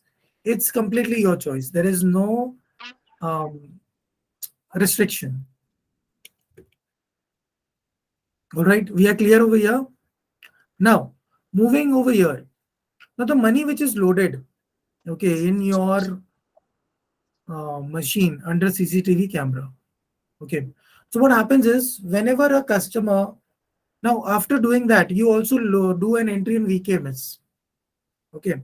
So you load the cash in cassettes, done, close the machine. Then you put the admin card, do the entry on ATM, which amount has been loaded. Okay. Number of notes of which denomination has been loaded. Done. Now you do the same entry on VKMS also. This is the amount which has been loaded on ATM. Now, any person who is coming to your ATM, customers, you're done, you closed it, your work is done over here. Okay, here. So you see to it everything is locked. Then you open the door, remove the card. Now customers can go in and use the ATM. Now customers come, they withdraw money from your ATM. Okay, they're withdrawing money. So money is dispensed from your ATM machine. Now, money is also deducted from their accounts.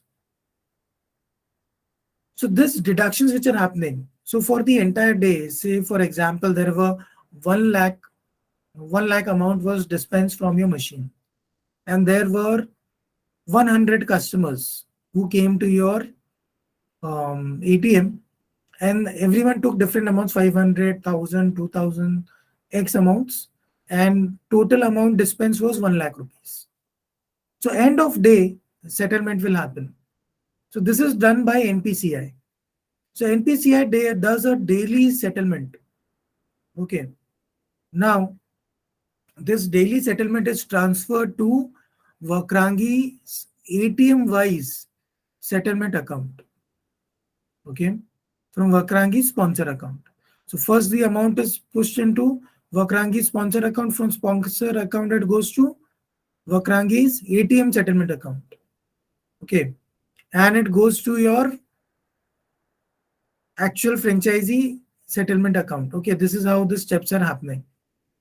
So now this entire process of you getting the amount is T plus 1. That means transactions happen today, 1 lakh rupees. So ATM settlement done by NPCI is done at the end of the day. The end means complete 24 hours are completed.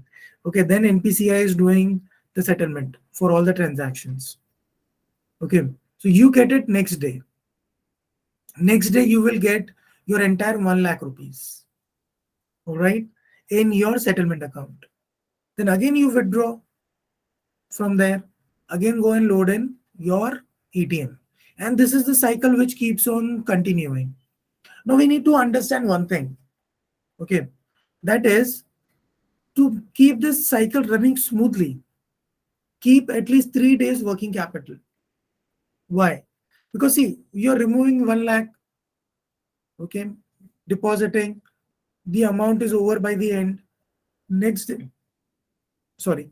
day, you again withdraw, again do it. But if you have 3 lakh rupees in your machine, 1 lakh was dispensed. So by the time you get your 1 lakh and load it, machine still has 2 lakh rupees. And then again you replenish or load 1 lakh rupees. Now it again has 3 lakh rupees. So even any given point of time, there's a 3-day working capital in your machine. So in case your machines, you're not able to load cash because of bank holidays, Sundays, public holiday, XYZ reason, at least for 3 days, your machine can work. Okay, can dispense the money without you going there and loading the cash. So that is the whole idea behind it. Now, how to carry out cash loading in ATM? We have already seen that. Okay, make sure the amount which you're carrying is less than 10 lakh rupees in one trip. Okay, then the cash withdrawn should be in a secured manner. Withdraw it from the same bank, scheduled bank, same branch, from your settlement account.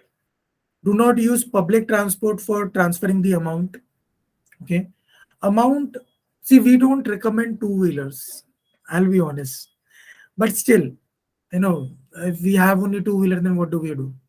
So any amount which is like less than 2 lakh rupees, two-wheeler is okay. Okay, I would always say four-wheeler, but you can also take two-wheeler. If that's the choice you have, then take amounts of 1 lakh, 2 lakh rupees. It's a smaller amount. Okay, so the risk involved is less. Okay, then if it is above 2 lakh rupees to 4 lakh rupees, 5 lakh rupees, 2 to 5 lakh, then it has to be a four-wheeler. Okay, don't use a two-wheeler. Amount is more, risk is much higher. So why, risk? Third option, 5 lakh rupees to 10 lakh rupees. Don't exceed 10 lakh. Okay, take 9,99,000, but don't take 10 lakh. We don't want to fall into CRA guidelines, right? So you withdraw less than 10 lakh rupees. Okay, 5 to 10 lakh rupees. Again, use a four-wheeler, but this time make sure you have one employee.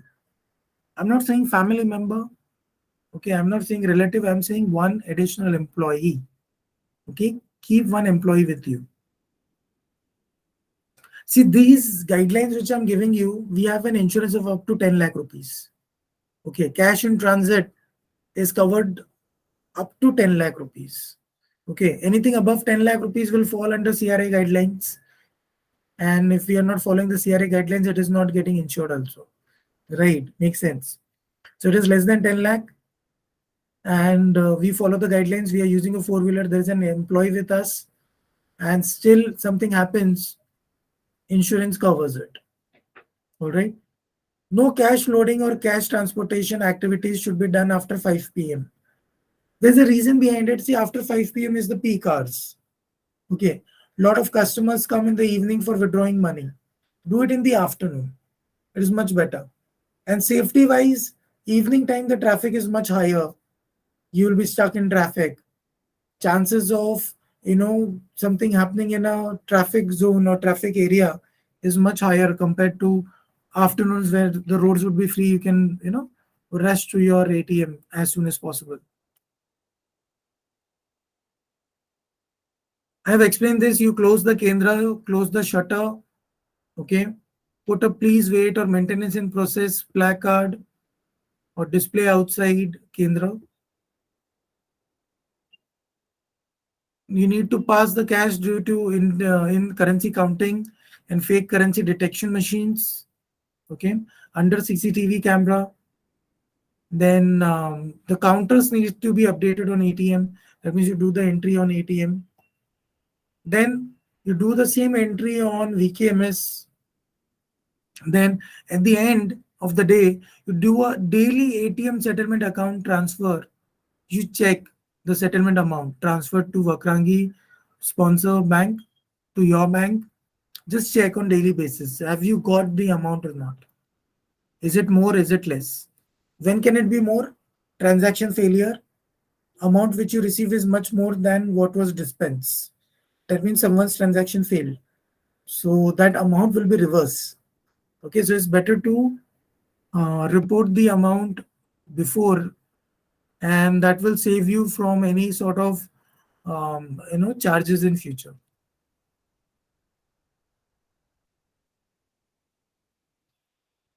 Now ATM needs to make sure that the machine is not cashed out for more than 10 hours in a month. Now I'd like to ask you guys, what do you think? Why should the machine not be cashed out for more than 10 hours in a month?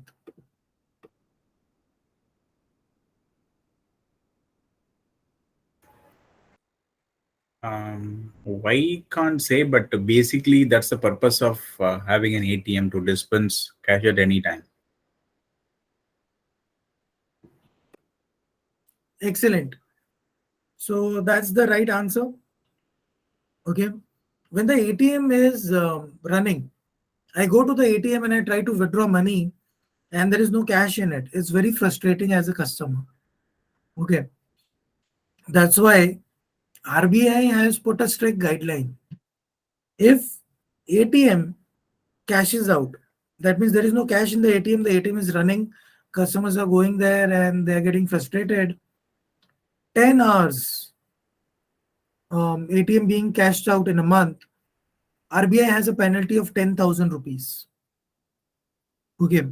Now, to avoid this sort of penalty, what can we do as a franchisee?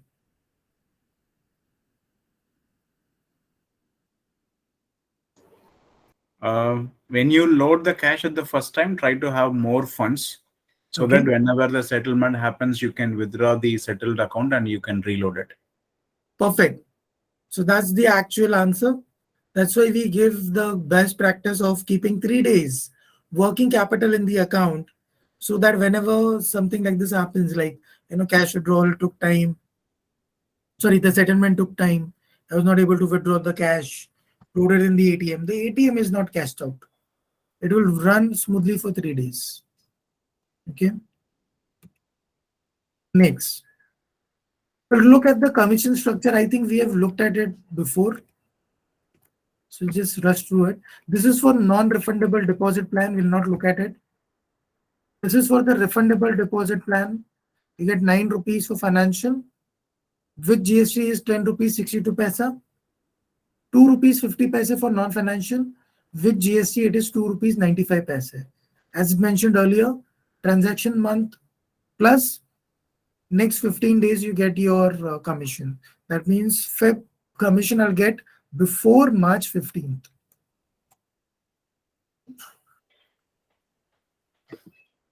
We'll look at some typically observed issues and their resolutions. Yeah, Imran, before we Yeah. go here, Yeah. I have a couple of questions. Mhm. So, what is the maximum capacity of the ATM? I understand, we talk about carrying only maximum of 10 lakhs and storing, which is totally fine. But what's the maximum capacity that is, ATM, can reserve the money?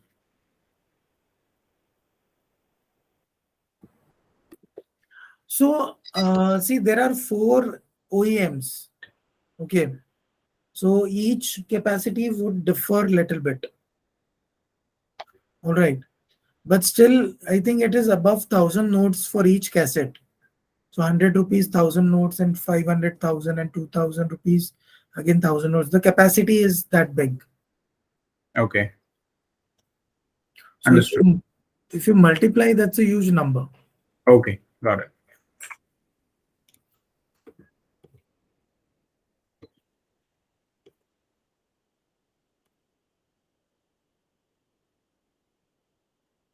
Okay. So now we'll look at some typically observed issues and their resolutions. Okay. Now these are very basic. So I'll explain. See, sometimes the ATM will show there is an hardware related issue. Okay. Or else the machine is showing out of service. Now, most of the time when it shows temporarily out of service, it is offline, internet connection issue. Sometimes it shows machine out of service, not showing temporary. Then there could be a technical fault. Okay. Now, basic first step is, I'll tell you one thing. See, the old desktops we used to use earlier. Many times the desktops used to stop working. Okay. And the issue was with SMPS. SMPS was the actual power supply unit of the entire computer, which came for a couple of hundred or even in thousands, depending on the quality. And it was easily, it is to easily get spoiled. The problem was power fluctuations. So if there is a power fluctuation, the computer is going to bound to get off. And when you check, It will not work. The reason would be SMPS, thus the power supply. Okay, that's the reason we used to always check. We used to always keep computer connected on a port or socket which has earthing. Later on, people started keeping UPS or inverters. UPS with battery backup, that's an inverter, small device for a computer from where the power was connected. Then the number of frequencies of system not working or getting spoiled was very less. Okay, same way it happens over here. Our ATM, if it is connected directly to a power supply, okay, if there is no earthing, it is bound to go corrupt. One, earthing is there, good. But in spite of earthing being there, there can be low or high voltage, a surge in the current, okay, which can spoil your ATM. For that reason, we have inverter, that is a UPS with battery backup, which is connected to the socket, and from there the power is coming to your ATM. So now the chances of ATM going spoiled is very less, okay, or getting some technical issues are very less. So first check will be, I'll use my multimeter and go and check the socket if I'm getting an earthing of 0.1 to 3 volts. If the range is above that, that means there's a problem with earthing. First resolve the earthing, then we can go ahead. Okay, because even the engineer will come and he'll check the earthing is not working. If it's first resolve that using your local electrician. Okay, he'll not do the earthing. You require an electrician for that. Step 1. Step 2, you check, okay, earthing is right. I use a multimeter, earthing is working properly. Now you go to UPS. You check the voltage. It is showing 220 to 240 range, proper. If it is more, less, problem with UPS. Resolve the UPS issue. That is working fine. Okay. Now all these things are proper. Third, you check the internet speed. If net is working fine, secondary internet is working fine, what is the internet speed? 3 things are working fine. So we have ruled out all the connection possibilities where issue could be there. Now it comes to the ATM. Now ATM, there is a normal restart what we do. That means there is a step-by-step shutdown. Now I'll again give you an example of a computer. You could shut down your computer by hitting one button, right? But there were chances of software getting corrupt. There were chances of computer then not booting up again. There are a lot of issues, right? So you used to go very step by step. You used to take the mouse cursor, click on start, then go on the shutdown button, click on that. If there are some softwares which are running in the background, close them and then shut down. Process. Same way, our ATM has its own steps for shutting down, proper shutdown. There is a video given on VKMS for each model. There are 4 different OEMs. We have 4 videos for 4 OEMs. Use that to understand how it will be shut down. Now it is properly shut down, then again try restarting it. So basics are proper. Machine, you did a proper restart, reboot, right? Then you test if it is working fine. If not, then you call up that engineer, OEM engineer, try to take some guidance or remote support, what can be done. Okay, if not, then you raise a ticket in VKMS. And then you properly mention in your ticket, earthing, current 0.123, yes. UPS voltage 220 to 240, yes. Right. Internet connection, yes, above 10 Mbps. Backup is also working. Did a proper restart of ATM, properly done. Still issue is there. So you have some snap of issue, you attach that thing. And whatever step your remote support person told you on phone, you tried that. You mentioned that also. And you raise a ticket. So now when the engineer is coming, I'll tell you one thing. When you do all this, most of the issues are resolved. Okay, maximum number of times, these are the basic things which are causing a problem. So you have done all this, your issue is resolved. If not, engineer will come. He knows already you have done all this. He'll go ahead and do the troubleshooting. It will be much more fruitful visit, and you will get the visit like resolution on the same visit, or 1 or 2 visits, right? So the time is utilized in a best manner. So this is the basic thing you do. Now, customer transaction related, see if a customer is facing an issue where the amount is debited, cash is not dispensed. Okay, raise a ticket in VKMS immediately with the details, date, time, transaction, date and time of transaction and transaction amount, first 6 and last 4 digits of customer card number. Understand, never take the entire card number. Okay, it can be misused, maybe not by you, by someone else. So it's always better you take the first 6 and last 4 numbers, so no one else is also misusing it. Okay, so these are basic 2 things I explained, because we don't want you getting into too much of technical. You do this much, that is more than sufficient in terms of first level troubleshooting. And for customer transaction related, you raise a ticket and that's all we need from your end. Okay, you do a daily check. Amount which was dispensed was 1 lakh. Amount which you got in your settlement is 1 lakh. Great. Less, raise a ticket. More, raise a ticket. If it is more than someone's transaction happened, but it was not dispensed to them, but you got it in your settlement, or someone's transaction happened, but you did not get in settlement, you raise a ticket, you'll get a resolution. So usually you said, transaction day plus 1. It means if it is today, tomorrow it will be settled. So Yes. usually what time the settlement happens? See, now this is something I would not like to put a timestamp on it. Okay. Okay, there's a reason behind it. See, earlier, long back, our settlements used to come next day, almost in the evening. So it was very Okay. difficult for our franchisees. So Okay. they requested you should do it a little early. Then we started doing it in 4 transactions: Okay. morning, afternoon, evening, night. Then again the third one came very late. Banks were closed. Fourth Okay. one. Then we started giving the entire amount by 2 p.m. Before 2 p.m., franchisees started getting the amount.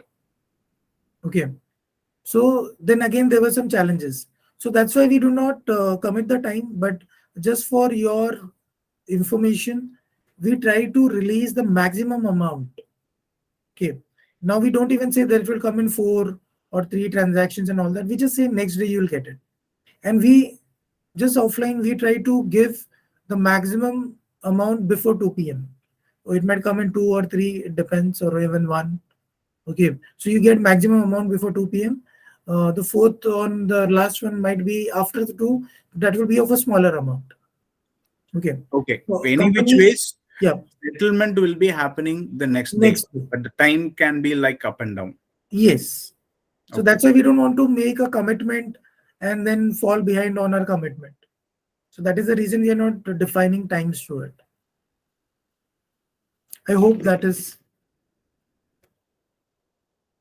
okay. Now we'll move on to the do's and don'ts. So now, see, there are certain do's and don'ts we need to follow. Okay, these are very basic and very easy to understand, but still we'll just run through it. It's a part of our trading course. Always load the cash which is withdrawn from your bank account only. Okay, and from your own settlement by ATM settlement account, not from any other source. Okay, just give me a moment.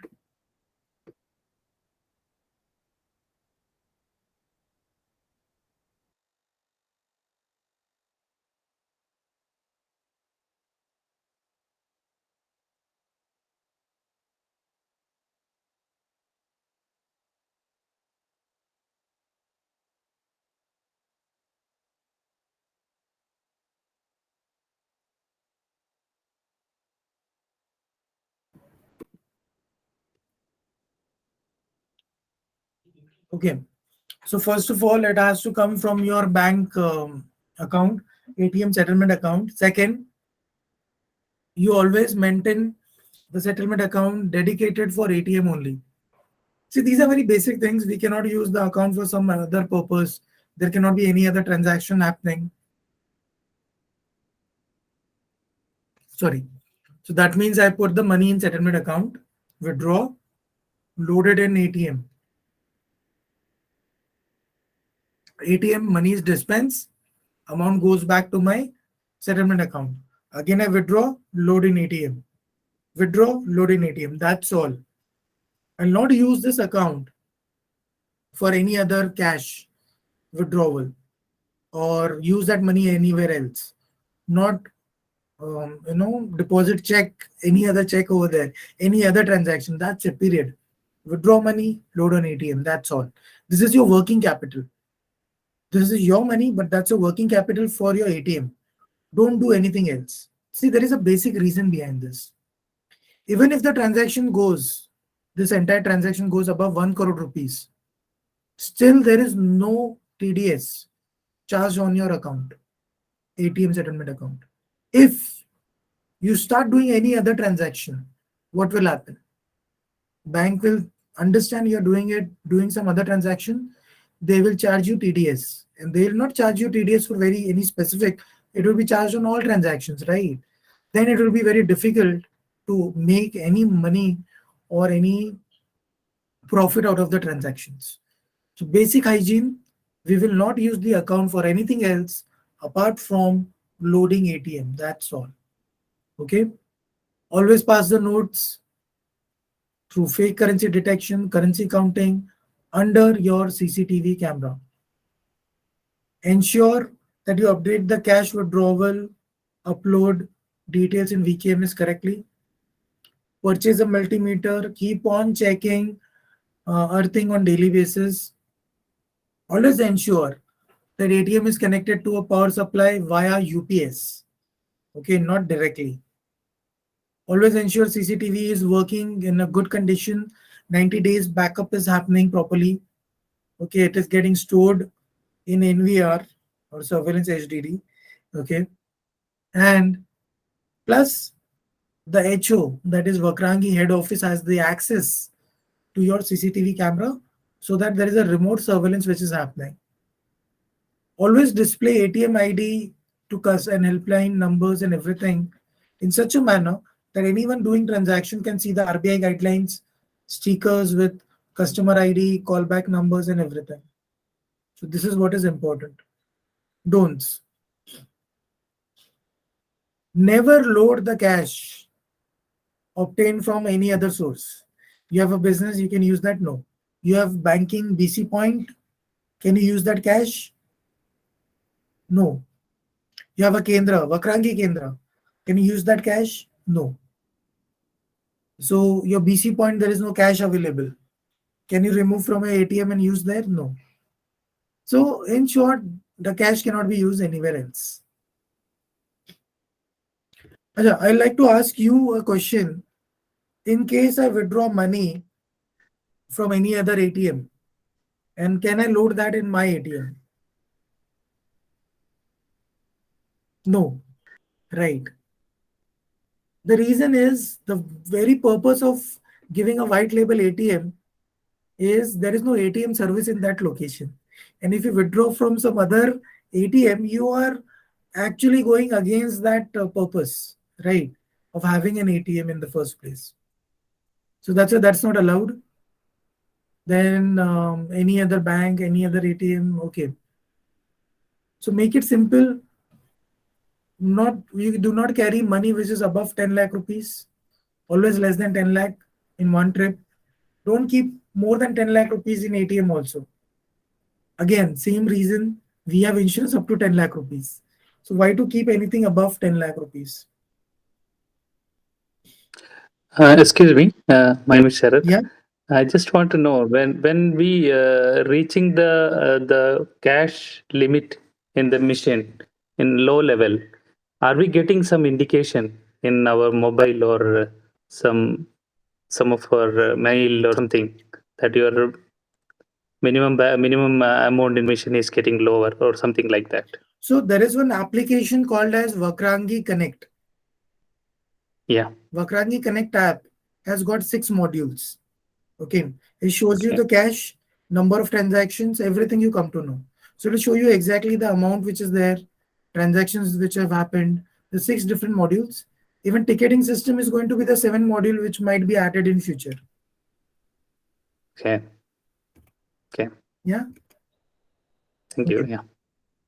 So you can always install Vakrangee Connect app and then register using your registered mobile number, you'll automatically see your own dashboard.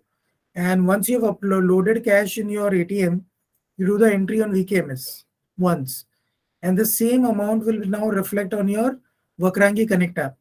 And any transaction happening, you will be able to see the number of transactions also. Okay. All right. Now there is something as do not carry out any fake multiple transaction. So anyone, would you like to take a guess what is a fake multiple transaction?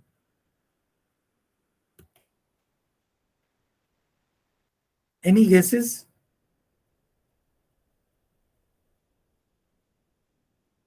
Okay, I'll explain. See, what happens is you get 9 rupees on one transaction. Okay. So people think, okay, I can do transaction between 100 and 10,000. Why not I withdraw 100? Then I withdraw 100. I'll keep on doing it. So 9 into the number of transactions I've done, I'll make a lot of money. Okay. But it doesn't work that way. See, what happens is RBI, I'll tell you in simple words, end of the month, you attach your ATM settlement account statement along with a declaration that this account has been used only for ATM purpose, and there are a few more points mentioned on the declaration. Okay, you just sign it, you attach your statement, and you give. Now this goes to RBI. Okay, so RBI can see there are fake transactions happening because any customer will not come and withdraw 100 rupees. Okay, because they have a certain number of free transactions, and whatever reason, they'll not go beyond that. Even if you are using it as a normal person, you'll withdraw 100, say today, then you might withdraw next day 100. But you'll not come to the ATM after every some time and withdraw 100. So automatically that gets identified. Okay, and if such transactions are happening, RBI might blacklist. Okay, it comes from RBI because that's a that's a wrong practice. All right.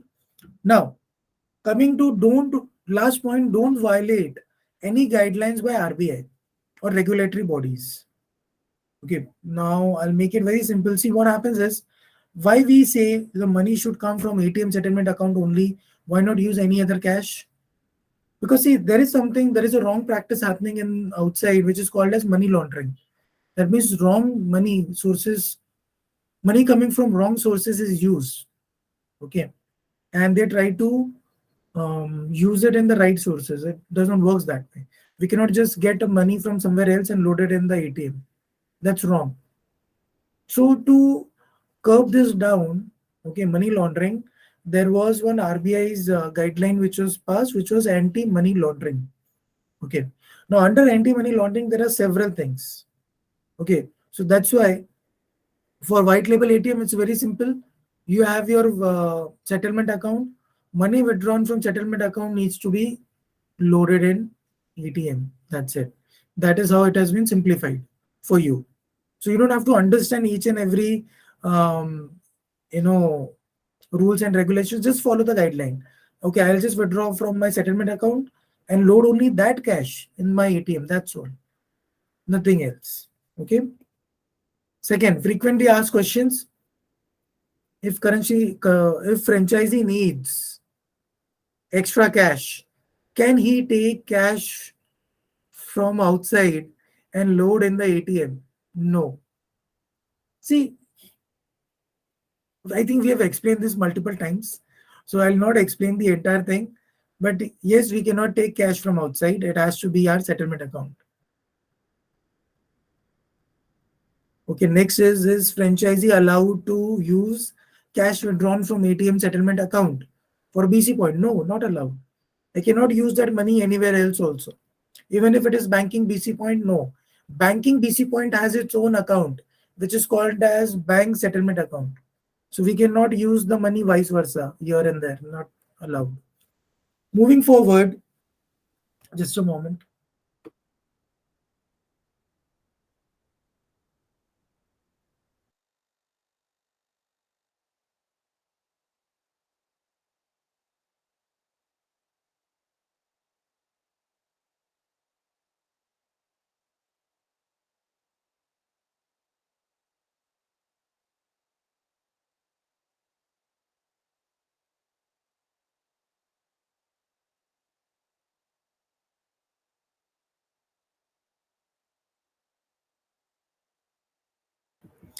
Okay, so moving forward, we'll see.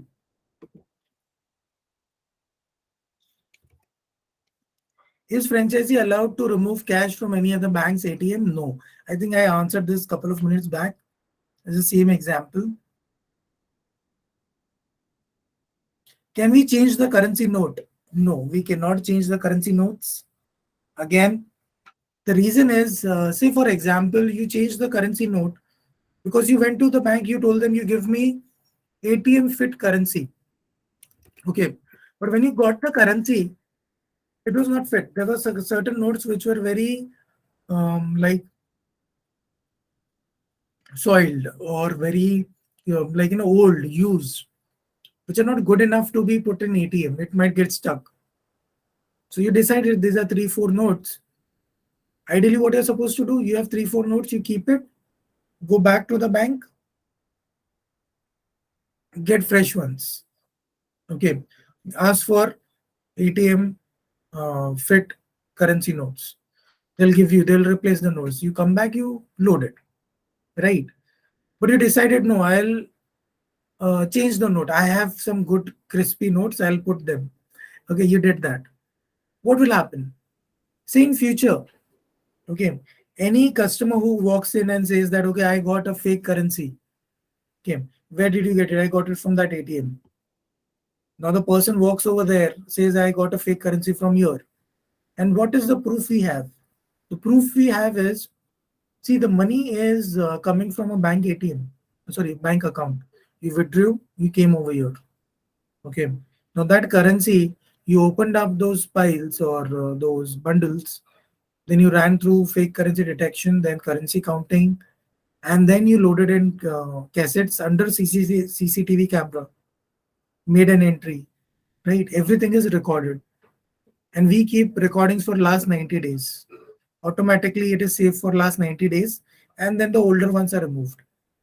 So in such a scenario, you can easily show them the recordings, and that will be a proof that, okay, it came from the right source. So you cannot be the person who is giving out fake notes. But in this scenario, if you add some notes from your side or something else happens, then it's very difficult to justify. Okay, so keeping all that in mind, keeping your safety in mind, we do not allow you to change the notes. All right. Can franchisee maintain 2 settlement accounts? Yes. You can have more than one settlement account, but the thing is, whichever settlement account is mapped, the amount is always transferred to that account. Okay. Why would I keep 2 settlement accounts? My question would be that. So the reason why this could happen, see, I have certain franchisees who are operating in certain states, locations, wherein it's very difficult to withdraw money from that particular bank branch, which is nearest to their home after a certain time. Say they close very early, like 1 p.m., 2 p.m. After that, there is no cash, or they close it completely. So now, if they travel like 2-3 kilometers more, there is some other bank branch which is operating till 6 p.m. But they don't go there daily. But they keep that as a settlement account. So they go there and they withdraw from that account. Okay. So how can they manage that? They can transfer from this settlement to that settlement and withdraw from there. Even that is possible. Okay. Why does the franchisee need to pass the notes through currency counting? I think I answered this right now. It's very important. See, it might sound very odd. You're bringing the money from bank. Okay. In fact, banks have kept a tab of the serial number and everything. Okay. When you're getting the bundle, it is tracked from coming from RBI till the bank branch. The money is going through a lot of different sources. So that bundle which is you are getting from the bank cashier, they know exactly where that notes have been and they have come from. You have got that. Then why do we need to run this through fake currency detection and currency counting? See, I gave you one reason, it gives you a proof. Second, if it has been tampered anywhere, you'll be able to catch it before loading it in the ATM. Right. So these are two very genuine reasons why we have to do that. One is for our own safety. Second is also our safety, but checking even before we load, we're able to check if it's a wrong thing. Can franchisee withdraw cash from bank account and load the same amount on the multiple days in the ATM? Yes, you can do that. So I had a franchisee who was staying in such a location where there were no ATMs for a very long distance. Okay. But that franchisee had a very limited budget. So if he would put 5 lakh rupees in morning, by afternoon 3 p.m., 4 p.m., 5 lakh rupees were dispensed. Okay, so that kind of transactions happening. The person is earning like anything, but again, there was a limitation of budget. So he used to withdraw a lot of money and then load the cash, some part of it, and then load another part maybe in evening. So this way he was able to manage till next day, because that is the kind of customers who were coming to his ATM. It was very difficult for him to maintain that much of cash. So he used to keep some cash at home or in a safe, use the same notes. He made sure he's using the same note, nothing else. He has an entry in the bank. So he withdrew, say, 5 lakh rupees, but he's loading only 2 lakh in the ATM. Then by evening, he's loading the another 2 lakhs. Next day morning, he might load another 1 lakh, go to the bank, again withdraw the 4 or 5 lakhs and come back, and then again deposit. So that worked for him. So there is no problem as such. We have Excuse me. Yeah. Is there any cash limitation for withdrawal in this machine? So withdrawal transaction can be 100 rupees to 10,000 rupees only. Okay. 10,000 rupees, yes. These are RBI guidelines. 100 rupees Okay. to 10,000 rupees. And RBI second guideline is 40 notes. Okay. So it cannot be more than 40 notes. So and we have one challenge over here. See, suppose from our settlement account, we are getting only 500 rupees notes when we are withdrawing from there. So how we will manage the 100 rupees in this ATM counter? Okay. So that will be a challenge, right? No, it won't be a challenge.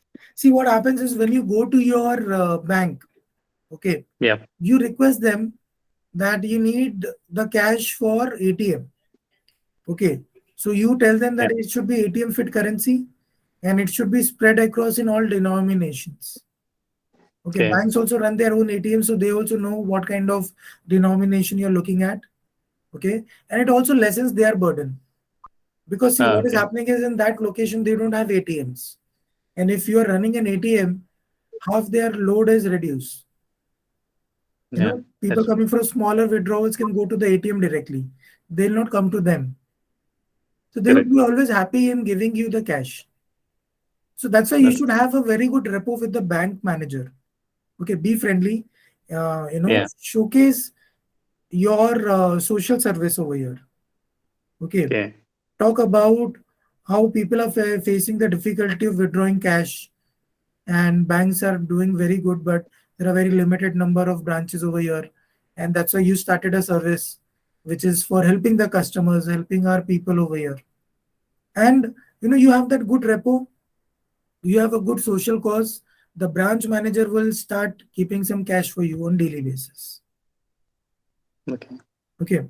Good. They also understand, so they would help you out.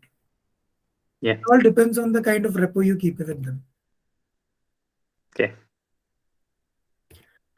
Now we'll look at some service operations, end of day activities and start of day activities. I'll make it very quick. This is not much. Cash counting. You should count the cash which is there in the machine end of the day. Okay. Reconciliation. So you check, fill the information in the format. You'll come to know exactly if there is excess cash or less cash. Okay, I'll show that in the next screen. Do not power off the machine directly. Use the proper shutdown process. Okay, you will find the video under My VKMS in My Downloads. So this is the daily cash format. You can get the tally format file over here. It's actually an Excel. Okay, so you enter it. The green ones have formula. So when you enter the details, how much money you have withdrawn, how much money you have loaded, everything in that, automatically you get the calculation if the money which you have is less or more. Okay. So this is the entry you keep on doing on daily basis. Okay. We also have a training document. This is available on this URL. You have access to this PDF, which is there on VKMS. Okay. Then key activities of FRM. FRM needs to see there is a TDS exemption letter which goes to your bank. Okay. Which says, please exempt this account from TDS. Now it depends on your bank. If they want it yearly, quarterly, or monthly, or 6 monthly, your bank manager will tell you they need TDS exemption letter on which date, when they need it, yearly. So this is FRM's duty to provide you with this letter. Second, as per Gazette notification in Annexure 1, White Label ATM operator is required to submit TDS exemption letter which states that the complete cash withdrawn then a respective month is used for cash loading in ATM. So I was talking about our declaration. Okay, this is the one. See, when we go ahead and give that declaration that this money was used only for loading the cash in ATM, okay, we have to show that and give the bank statement along with that. Okay, so submit the declaration to your FRM and your FRM will take that along with the bank statement as per Annexure 10. So this is the Annexure 10. It's just a declaration. You put your name, address, everything, and you sign. If the rest of the content is standard, and you attach your bank statement. Okay. So this is the cash withdrawal and cash loading. Okay. So you log in on VKMS, you go on My VKMS, then you go on ATM cash withdrawal. Okay. Then you go on New. Then you select when did you withdraw it, the date, choose the passbook copy, the bank account statement. Okay. Enter the total amount withdrawn. So you withdrew 2000 rupees, how many notes? 500 rupees, how many notes? 100 rupees, how many notes? You do all that. Okay. This will come up. The subtotal will come out. You just check if it is proper, then submit. Once you submit, you go ahead. You fill in the details, ATM ID, and what is the number of notes you loaded in your ATM. One entry was how much you withdrew from the account with the passbook entry. Here, the second entry is how much you deposited in your ATM. Why? Say you withdrew 5 lakh rupees, but you deposited 2 lakh or loaded 2 lakhs in your machine. Then 2 lakhs you'll be loading later on. So that will tally up, right? Done. This is one more which is called as ATM cash withdrawal. Okay. We won't be needing that if you withdraw money from the cash or from the ATM cash. Okay. Next is update cash withdrawn in VKMS. This is the last part. So you update all the specifications which were there. So you go on ATM cash loading, select the cash withdrawal and balance check cash. Then you click on new. Okay. Then you fill up all this information. So here these are cassettes, cassette 1, 2, 3, and 4. So currently we have only 3 cassettes operational, 100 rupees, 500 rupees, and 2000 rupees. So you'll have to make the entry accordingly. Okay. How many notes were uploaded in each cassette.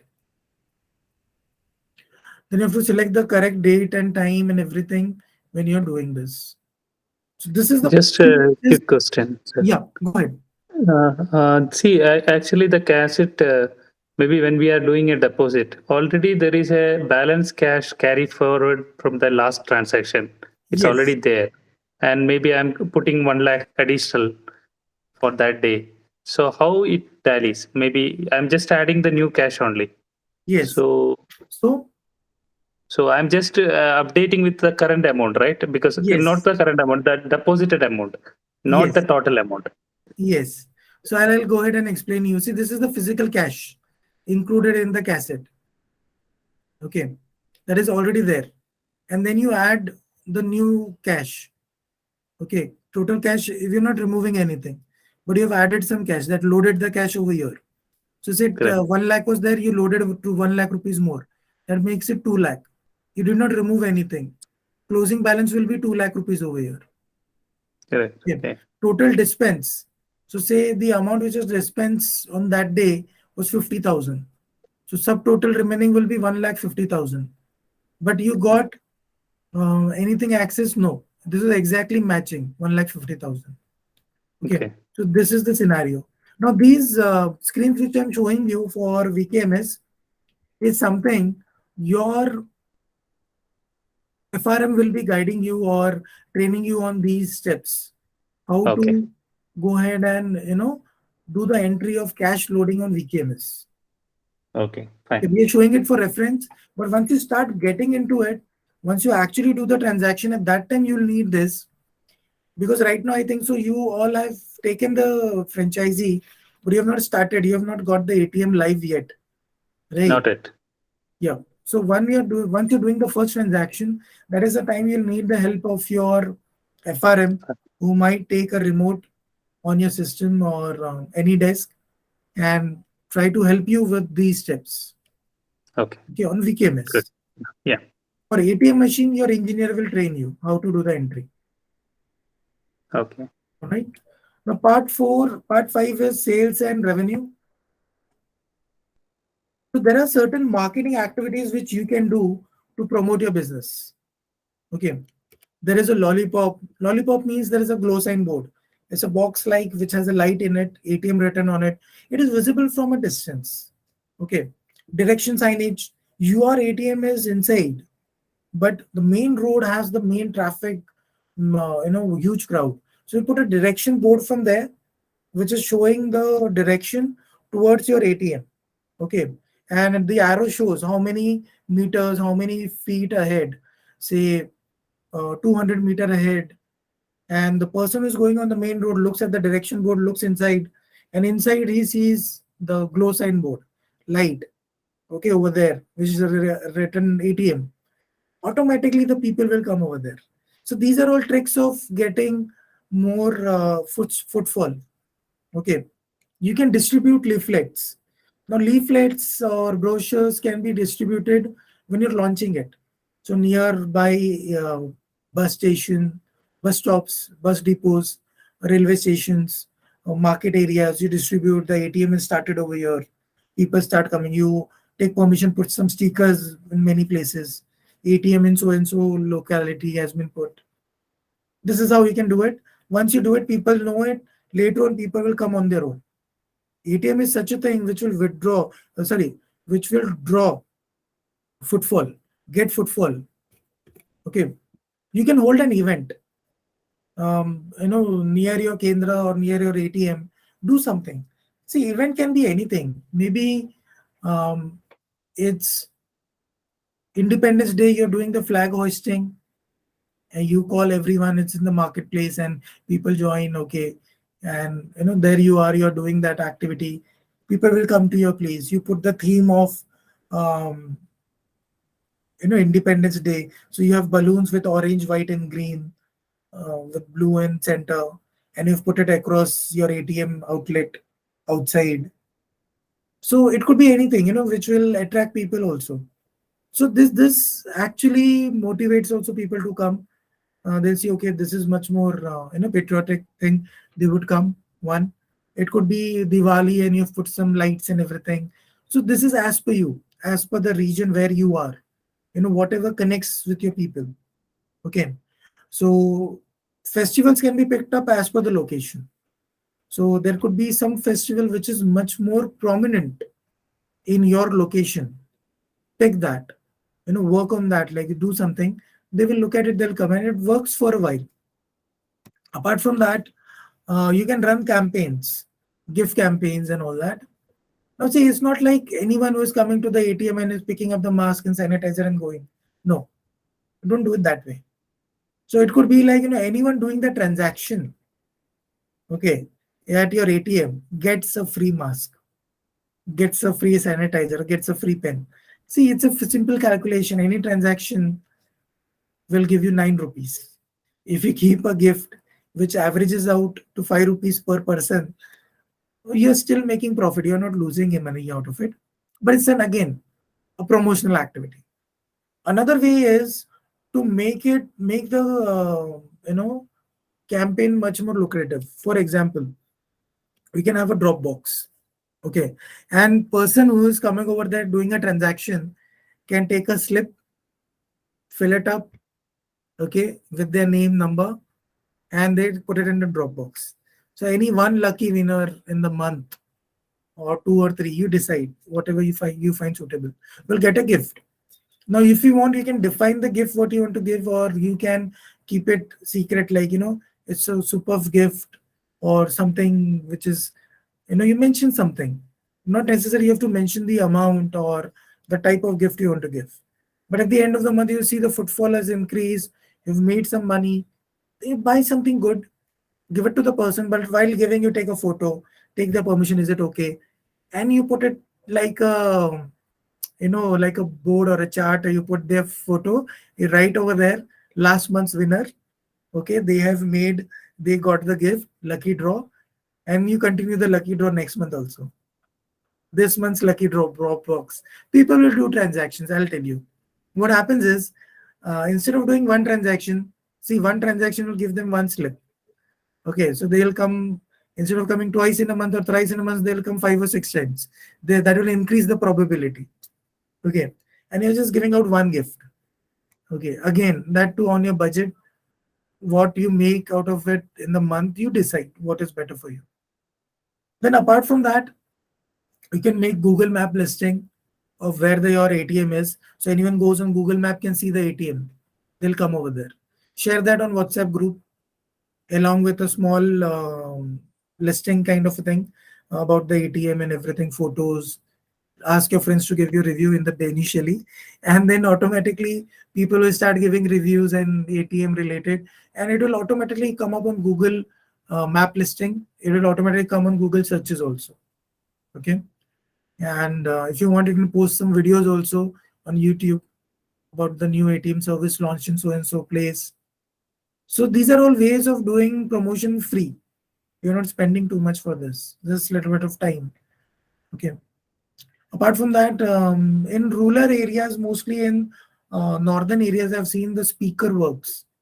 Okay, they use an auto rickshaw or something, they use the speakers.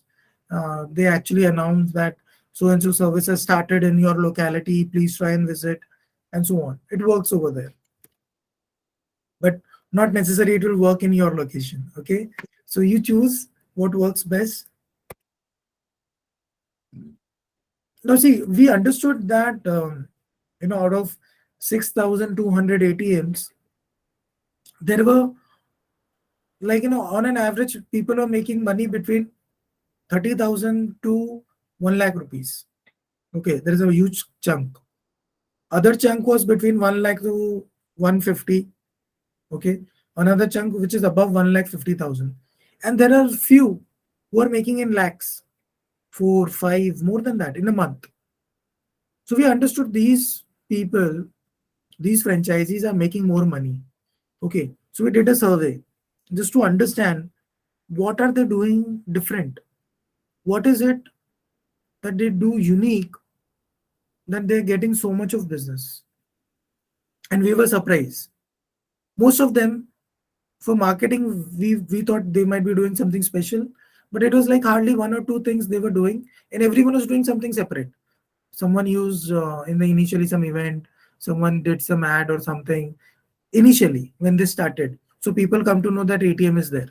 Then people started coming, right? Everyone did something initially, but everyone did something different.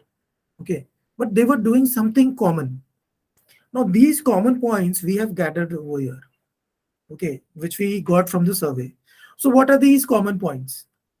First of all, ATM should always have cash available. So these people who are making money like anything, they did one thing for sure. They always kept their ATM loaded with cash, and their ATMs were running 24/7. Okay. So none of their customers went back without cash. Maybe that was the reason people were coming from far also. They knew, okay, this ATM I'll get cash. I'll get any denomination, I'll get the cash. They were coming. Okay. Second, they built trust.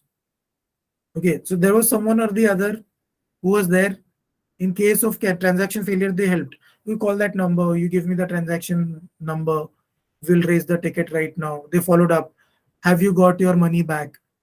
People felt safe, because see, that is a bank. Just a question in Yeah. this. Is it possible to put a personal number No, for no. supporting this? Toll-free number is already there. Okay. Yes. But what happens is, most of the times, people take Kendra with ATM. Okay. So their Kendra is there next to the ATM. Anything happens, they walk up to the customer and say, okay, what is the problem? And they guide the person. Right. Mhm. Some people have the ATMs in their general shops. Okay. Correct. So there is someone. So, if Yeah. the customer is looking frustrated, like something happened, like, they quickly go and check, like, what happened? Or they have some security personnel. So they Yeah. will make note of, basic things for raising a ticket in VKMS. As I explained in the beginning, we take initially first 6 and last 4 digits of the card details, not the entire card number, customer name, number, date, time of transaction and everything, transaction number. So they follow up also that did you get the money? Customer feels secured, there is someone to assist. There is someone who is actually checking if my transaction which had failed, did I get a refund or what happened? Okay. So that gives them some sort of assurity and they come back again. So stable internet connection is one more thing. They saw to it. They have a good connection, internet connection. They have 2 connections. Okay. In case one fails, there is another one. So they did their basics. Okay. Okay. Third, they kept the ATM manned. Manned in the sense there's a security personnel or someone is there. It's their own shop and the ATM is inside the shop, or it's an Kendra with ATM, or it is a security guard they have kept at the ATM or someone. So it is a manned one. So there is someone to assist them. So they don't feel left alone. Okay, there is some security safety over there. Then cash loading was always done in non-rush hours. How you come to know over a period of time, you come to know when are the maximum transactions happening. They come to know, okay, afternoon no one comes. There are hardly 1 and 2. I load the cash only in afternoon, not in morning, not in evening, not in night, afternoon. So this way they are maintaining it. So the cash they loaded, they started loading 2,500, 100, and as per the requirement of the customer in that area. Okay, certain areas they saw the trend. People might be dealing in something, they are getting more of 500 rupees notes. Other areas they saw they are taking more of 100 rupees notes. They're taking 700, 800, something of that sort, odd numbers, but they get more of 100 rupee notes. Then the franchisee started keeping those notes more. They requested the bank manager, sir, please, if you can arrange these notes. Customers tend to go for those notes only. Okay. So now, slowly they started matching customer needs without even talking to the customer, just based on the transaction details. They know exactly what number, what amount transaction is happening. See, I'll tell you one thing. Earlier and now the transactions have changed. Earlier, if you remember, few years back, that includes me also, I used to transact, I used to withdraw in a month, say 10 or 20,000. Okay, in one go. I'll not wait. In a month, this is how everyone used to transact. They used to withdraw a larger amount, 10,000 rupees, 20,000 rupees. Okay. Now the trend has changed. The maximum or the average ticket size is 3,000 rupees. People withdraw 500, 1,000 rupees, 2,000, 3,000. This is how people are withdrawing money. Okay. So the amount has reduced, the number of transactions is increased. I might withdraw 1,000 rupees 5 times in a month. Earlier, I might be withdrawing 10,000 rupees once a month. Example. Right. You see the difference. Why?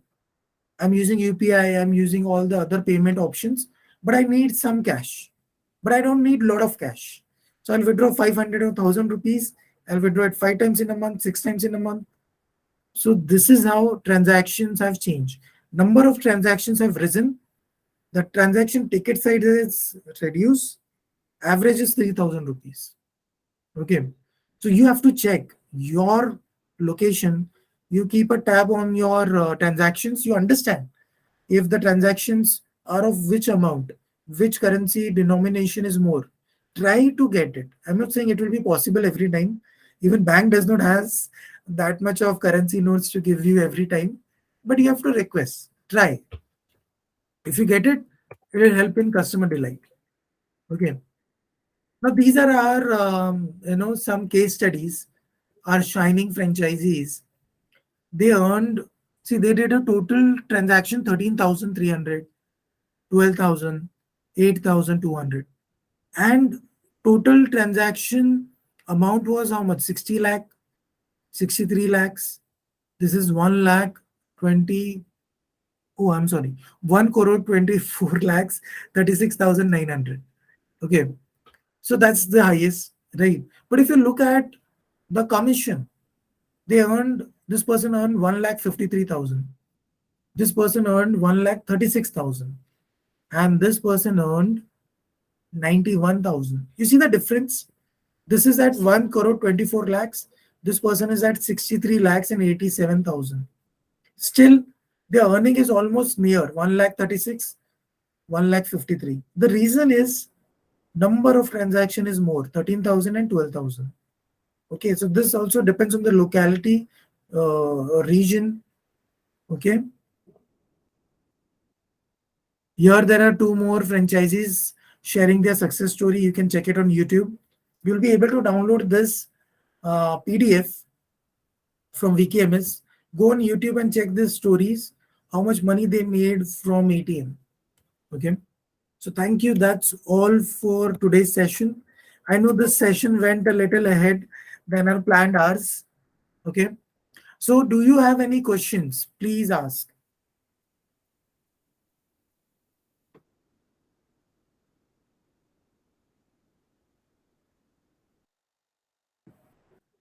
Do you have any questions? No, thank you. I felt okay. Okay. Thank you everyone for joining. In case we do not have any questions, can I end the session right now? Sure. Okay. Thank you everyone. Okay. Thank you. Thank you.